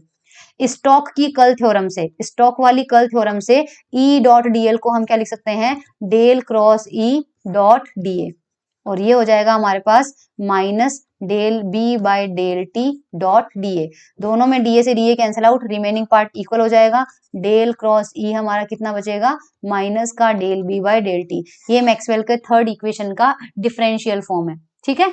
तो यहाँ पर देखिए एक तो हमें इंटीग्रल फॉर्म ये मिलेगा जो मैंने अभी ऊपर देख रखा है वो मिल जाएगा, इंटीग्रल फॉर्म तो हमारे पास ये हो जाएगा, और अभी अभी हमने डिफरेंशियल फॉर्म देखा, डिफरेंशियल फॉर्म हमारे पास ये आ जाएगा, मैंने करके बता दिया है। इसी तरह से फोर्थ इक्वेशन जो है वो एम्पियर के लॉ से रिलेटेड है। फोर्थ इक्वेशन में हमारे पास ये डीएल को ये बोल रहा है, बी डॉट डीएल कितना होता है, म्यू इंटू आई होता है, आई हमारा क्या होता है, जे डॉट डीए होता है, तो हमारे पास ये इक्वेशन मिलेगी। ये हमारे पास क्या है, इंटीग्रल फॉर्म है, ध्यान रखना ये इंटीग्रल फॉर्म है किसका, मैक्सवेल के चौथे समीकरण का। डिफरेंशियल फॉर्म में करने के लिए हमने सेम मैंने करवा रखा है, अभी थोड़ा लेक्चर को वीडियो करके देखो। स्टॉक की कल थ्योरम से बी डॉट डीएल को हम लिख सकते हैं del cross B dot D A, तो ये वैल्यू यहाँ पर पुट करेंगे तो हमारे पास del cross B is equal to आ जाएगा म्यू जे, ये मैंने पढ़ा रखा है अभी थोड़ी पहले। अब सबसे इंपॉर्टेंट चीज ये होती है इसके अंदर, inconsistency of ampere law and Maxwell modification. Ampere law के अंदर थोड़ी सी गलती थी और मैक्सवेल ने उसके अंदर कुछ मॉडिफिकेशन किए थे, तो गलती क्या थी, मैक्सवेल का हमें अभी जस्ट मिला है एक फॉर्मूला, कौन सा है मैक्सवेल का, del cross B is equal to mu into J. Suppose दोनों साइड में हम कर्ल ले लेते हैं, कर्ल का मतलब है डेल क्रॉस का दोनों साइड में प्रोडक्ट ले लेना, तो म्यू तो कांस्टेंट है, इधर आ जाएगा डेल क्रॉस जे, दोनों साइड में डेल मल्टीप्लाई किया, यहाँ पर A cross B cross C का फॉर्मूला लगाओ, A cross B cross C का फॉर्मूला लगाओगे तो ये आपको मिलेगा del minus del square B, ये A cross B cross C का, इसके वेक्टर ट्रिपल प्रोडक्ट के अंदर आपको इसका फॉर्मूला याद रखना है, ये हो जाएगा। और ये हमारे पास है डेल क्रॉस जे, ठीक है, तो ये हमारे पास आ जाएगा, हाँ जस्ट अ मिनट, हमें पता है डाइवर्जेंस ऑफ बी तो हमारा क्या होता है, जीरो होता है। यहाँ पर क्या किया गया है, मैक्सवेल का मॉडिफिकेशन क्या लिया है, अच्छा डाइवर्जेंस लिया है, जस्ट ओके सॉरी, क्रॉस नहीं लिया है, कर्ल नहीं लिया, डाइवर्जेंस लेना है, डाइवर्जेंस लेना है, सॉरी, है ना। हमारे पास है del cross B is equals to mu into J, दोनों साइड में डाइवर्जेंस ले लो, तो del dot del cross B आ जाएगा is equals to mu del dot J आ जाएगा, है ना, ये आ जाएगा हमारे पास। और इसके बाद यहाँ पे क्या किया है, डेल सदिश के कर्ल का डाइवर्जेंस, ये हमने याद कीजिए कि चैप्टर 1 में जब न्यूमेरिकल प्रॉब्लम सॉल्व कर रहे थे, चैप्टर 1 के अंदर हमने न्यूमेरिकल सॉल्व किए थे, तब हमने एक प्रूफ किया था कि divergence of curl of any vector equal to zero. तो यानी कि किसी वेक्टर है, सबसे पहले उसका कर्ल लीजिए तो क्या मिलता है, डेल क्रॉस ए, फिर जो रिजल्ट आएगा उसका डाइवर्जेंस लीजिए, ये डेल डॉट, और ये हमेशा कितना आता है, जीरो, तो यहाँ पर बी का कर्ल लेके उसका डाइवर्जेंस लिया गया तो वो जीरो आएगा, इसका मतलब डेल डॉट जे की वैल्यू क्या मिल गई, जीरो। जबकि सातत्य समीकरण, इक्वेशन ऑफ कंटिन्यूटी अगर आपने पढ़ा हो तो इक्वेशन ऑफ कंटिन्यूटी कहता है कि del dot J plus del rho upon del t, ये इक्वेशन ऑफ कंटिन्यूटी है, सातत्य समीकरण है, याद रखिएगा।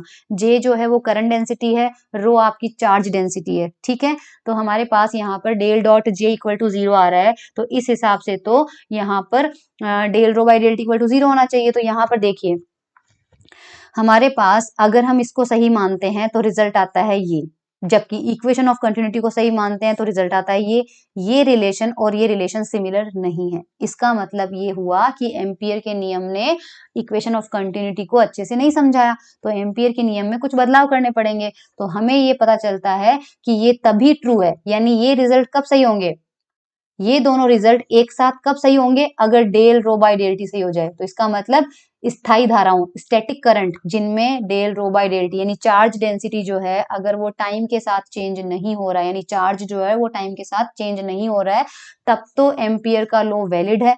करेक्ट। इसका मतलब रो अगर आपका कांस्टेंट है, समय के सापेक्ष नियत है, तब तो ये लॉ वैलिड है।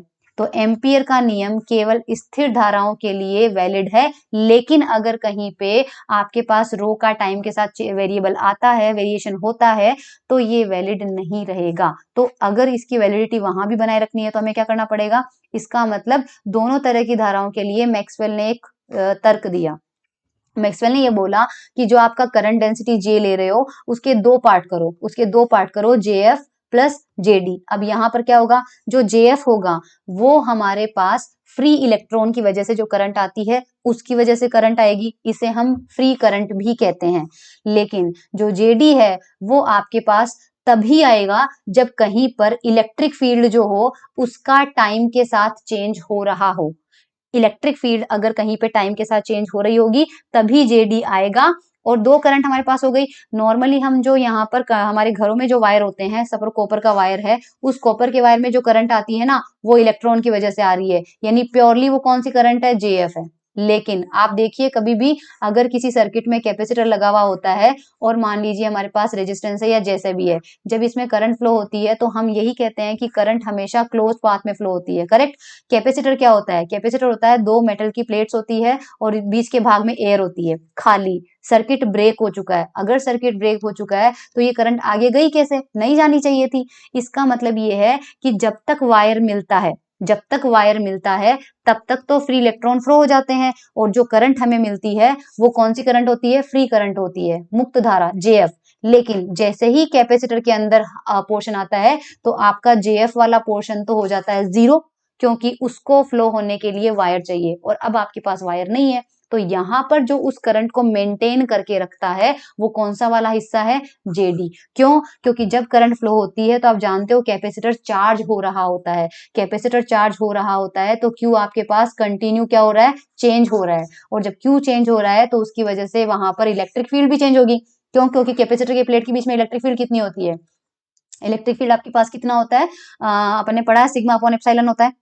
सिग्मा कितना होता है? चार्ज अपॉन एरिया, तो क्यू अपॉन ए एप्सिलॉन। अब आपका एरिया चेंज नहीं हो रहा है, एप्सिलॉन चेंज नहीं हो रहा है, लेकिन जो क्यू है वो टाइम के साथ क्या हो रहा है? चेंज हो रहा है। तो क्यू टाइम के साथ चेंज होने की वजह से इलेक्ट्रिक फील्ड भी टाइम के साथ क्या हो रही है? चेंज हो रही है। और जब इलेक्ट्रिक फील्ड टाइम के साथ चेंज होती है तो हमने पहले ही बोल दिया कि जेएफ नहीं आता है, अब जो करंट आएगी वो कौन सी आएगी? जेडी। तो जब तक कैपेसिटर के अंदर रहता है आपको जेडी मिलता है, और फिर जैसे ही वापस वायर शुरू हो जाता है वहां पर आपका जेडी तो हट जाता है, यहाँ पर फिर से जेडी आपका क्या हो जाएगा? जीरो, और इस वायर के अंदर जेएफ करंट आपको मिलने लग जाती है। यही ये बोल रहा है। इसे हम डिस्प्लेसमेंट करंट डेंसिटी बोलते हैं। ठीक है। ये केवल और केवल इलेक्ट्रिक फील्ड का अगर टाइम के साथ वेरिएशन आ रहा है तो अगर मैक्सवेल का एम्पियर का लॉ हमें लिखना है तो वो क्या था? डेल क्रॉस बी किसके इक्वल था? म्यू इंटू जे के इक्वल था। अब जे की जगह हमें क्या लिखना पड़ेगा? JF plus JD. ठीक है। अब हम लेते हैं दोनों तरफ डाइवर्जेंस, तो यहाँ पर हो जाएगा del dot del cross B, और ये इस पे भी लग जाएगा, इस पे भी। और हमें पता है कि ये चीज क्या होती है? हमेशा जीरो आती है, तो ये जीरो रहेगा। तो यहाँ से डेल डॉट जीडी की वैल्यू कितनी मिल रही है? माइनस का डेल डॉट जेएफ। अब हम इक्वेशन ऑफ कंटिन्यूटी लगाते हैं। इक्वेशन ऑफ कंटिन्यूटी जो होती है वो केवल किसके लिए ट्रू होती है? ध्यान रखना, जेएफ के लिए ट्रू होती है, फ्री इलेक्ट्रॉन की वजह से जो करंट मिलती है उसकी वजह से। तो इक्वेशन ऑफ कंटिन्यूटी हमारे पास आ जाएगी, उसमें जे की जगह क्या लिखना पड़ेगा? हमें जेएफ लिखना पड़ेगा। अब डेल डॉट जेएफ की जगह हम क्या लिख सकते हैं? माइनस का डेल डॉट जी। देखो डेल डॉट जेएफ है ना, यहाँ से अगर मैं डेल डॉट जेएफ की वैल्यू निकालू तो वो कितना आएगा? माइनस का डेल डॉट जेडी आ जाएगा। तो माइनस का डेल डॉट जेडी हम यहाँ पर इस इक्वेशन में रखेंगे, तो माइनस का del dot JD plus del rho by del T equal to आपके पास क्या आ जाएगा? जीरो। तो यहाँ से डेल डॉट जेडी की वैल्यू आ जाएगा del rho by del t. Maxwell के फर्स्ट इक्वेशन में अभी अभी हमने देखा था डेल डॉट डी कितना होता है? रो होता है, रो होता है। तो यहां से हम क्या रखेंगे? इसको तो एज इट इज रखा, इसमें रो की जगह हम क्या रखेंगे? Del dot D. तो ये रो की जगह हमने रख दिया डेल डॉट डी।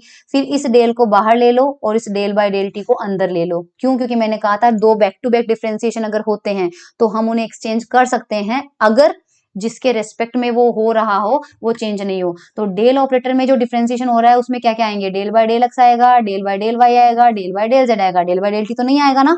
इसलिए अगर बाहर डेल बाय डेल टी आ रहा है तो इन दोनों को आपस में आप एक्सचेंज कर सकते हो, क्योंकि डेल बाय डेल टी और डेल बाय डेल एक्स एक दूसरे से बिल्कुल इंडिपेंडेंट है। तो इस डेल को बाहर ले लो और डेल बाय डेल टी को अंदर भेज दिया तो हमें ये मिल जाएगा। दोनों साइड में डेल डॉट से डेल डॉट कैंसिल आउट हो जाएगा, जेडी की वैल्यू आपके पास आ जाती है del E by del t. और हम जानते हैं डी कितना होता है हमारे पास, एप्सिलॉन इनटू ई होता है, तो एप्सिलॉन को बाहर ले लेंगे तो ये कितना आ जाएगा, del E by del t. और यही हमने शुरुआत में कहा था कि अगर इलेक्ट्रिक फील्ड टाइम के साथ चेंज हो रही हो तो उसकी वजह से जो करंट आएगी वो होगी जेडी। ठीक है, तो जो जेडी है वो डी के समय के साथ परिवर्तन से उत्पन्न होती है, इसलिए इस धारा को क्या बोलते हैं, विस्थापन धारा। ओके, अब हम क्या करते हैं, हमारे पास जो मैक्सवेल की इक्वेशन थी, मैक्सवेल की इक्वेशन कौन सी थी, फोर्थ वाली इक्वेशन। फोर्थ वाली इक्वेशन थी हमारे पास B dot D L is equals to mu naught into I था, आई को हमने क्या रखा था, जे डॉट डी ए। अब इस जे की जगह हम रख सकते हैं जे एफ प्लस जे डी रख सकते हैं। तो ये इक्वेशन कौन से फॉर्मेट में आ जाएगी, ये देखो इस फॉर्मेट में इक्वेशन नंबर 14 आ जाता है, राइट। कैसे 14 आ जाएगा, इस जेडी की जगह बाद में रख रहे हो del D upon del t, तो जो इक्वेशन हमें मिलेगी वो ये वाली होगी। इक्वेशन नंबर 14 आपको समझ में आ गई होगी।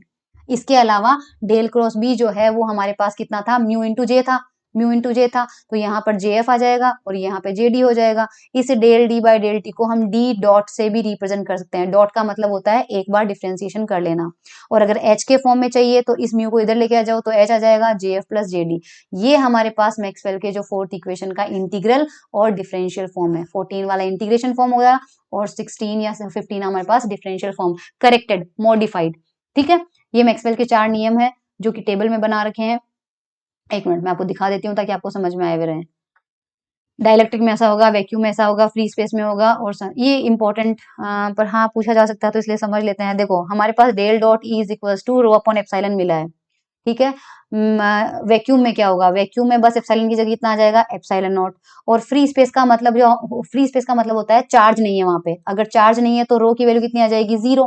तो हमारे पास ये इक्वेशन आ जाएगा। और स्थिर क्षेत्र समय के सापेक्ष, समय के सापेक्ष अगर स्थिर है तो सेम टू सेम वो जो पहला वाला लो है। गाउस का नियम डेल डॉट बी 0 है, इसमें भी रहे, ये सब में सेम रहेगा, कुछ करना ही नहीं है आपको। फेराडे का तीसरा लो, ये हमारे पास डायरेक्ट मीडियम में आया था, वैक्यूम में भी हमारे पास सेम रहेगा, फ्री स्पेस में भी हमारे पास सेम रहेगा। लेकिन अगर ये बोल रहा है कि स्थिर क्षेत्र, स्थिर क्षेत्र का मतलब समय के साथ चेंज नहीं हो रहा है, यानी बी जो है वो भी टाइम के साथ चेंज नहीं हो रहा है और ई जो है वो भी टाइम के साथ चेंज नहीं हो रहा है। तो अगर बी को आपने कांस्टेंट कर दिया तो उसका टाइम के साथ डिफरेंशिएशन क्या लेना पड़ेगा, 0 लेना पड़ेगा। इसलिए del B by del t 0 हो गया और हमारे पास ये इक्वेशन आ गई। ठीक है, सिमिलरली एम्पियर लॉ जो है वो देखिए, डेल क्रॉस बी ये हमने अभी भी निकाला था, डेल यहाँ पर कितना था, del D by del t था। अब हमारे पास फ्री स्पेस में क्या होगा, फ्री स्पेस में म्यू की जगह बस कितना आ जाएगा, म्यू नॉट, एप्सिलॉन की जगह कितना आ जाएगा, एप्सिलॉन नॉट, करेक्ट। और उसके बाद फ्री स्पेस, फ्री स्पेस में ना तो चार्ज होता है ना ही फ्री करंट होती है, तो जे एफ की वैल्यू आपको क्या रखनी है, 0। तो जे एफ 0 होते ही आपके पास रिमेनिंग पार्ट आ जाएगा।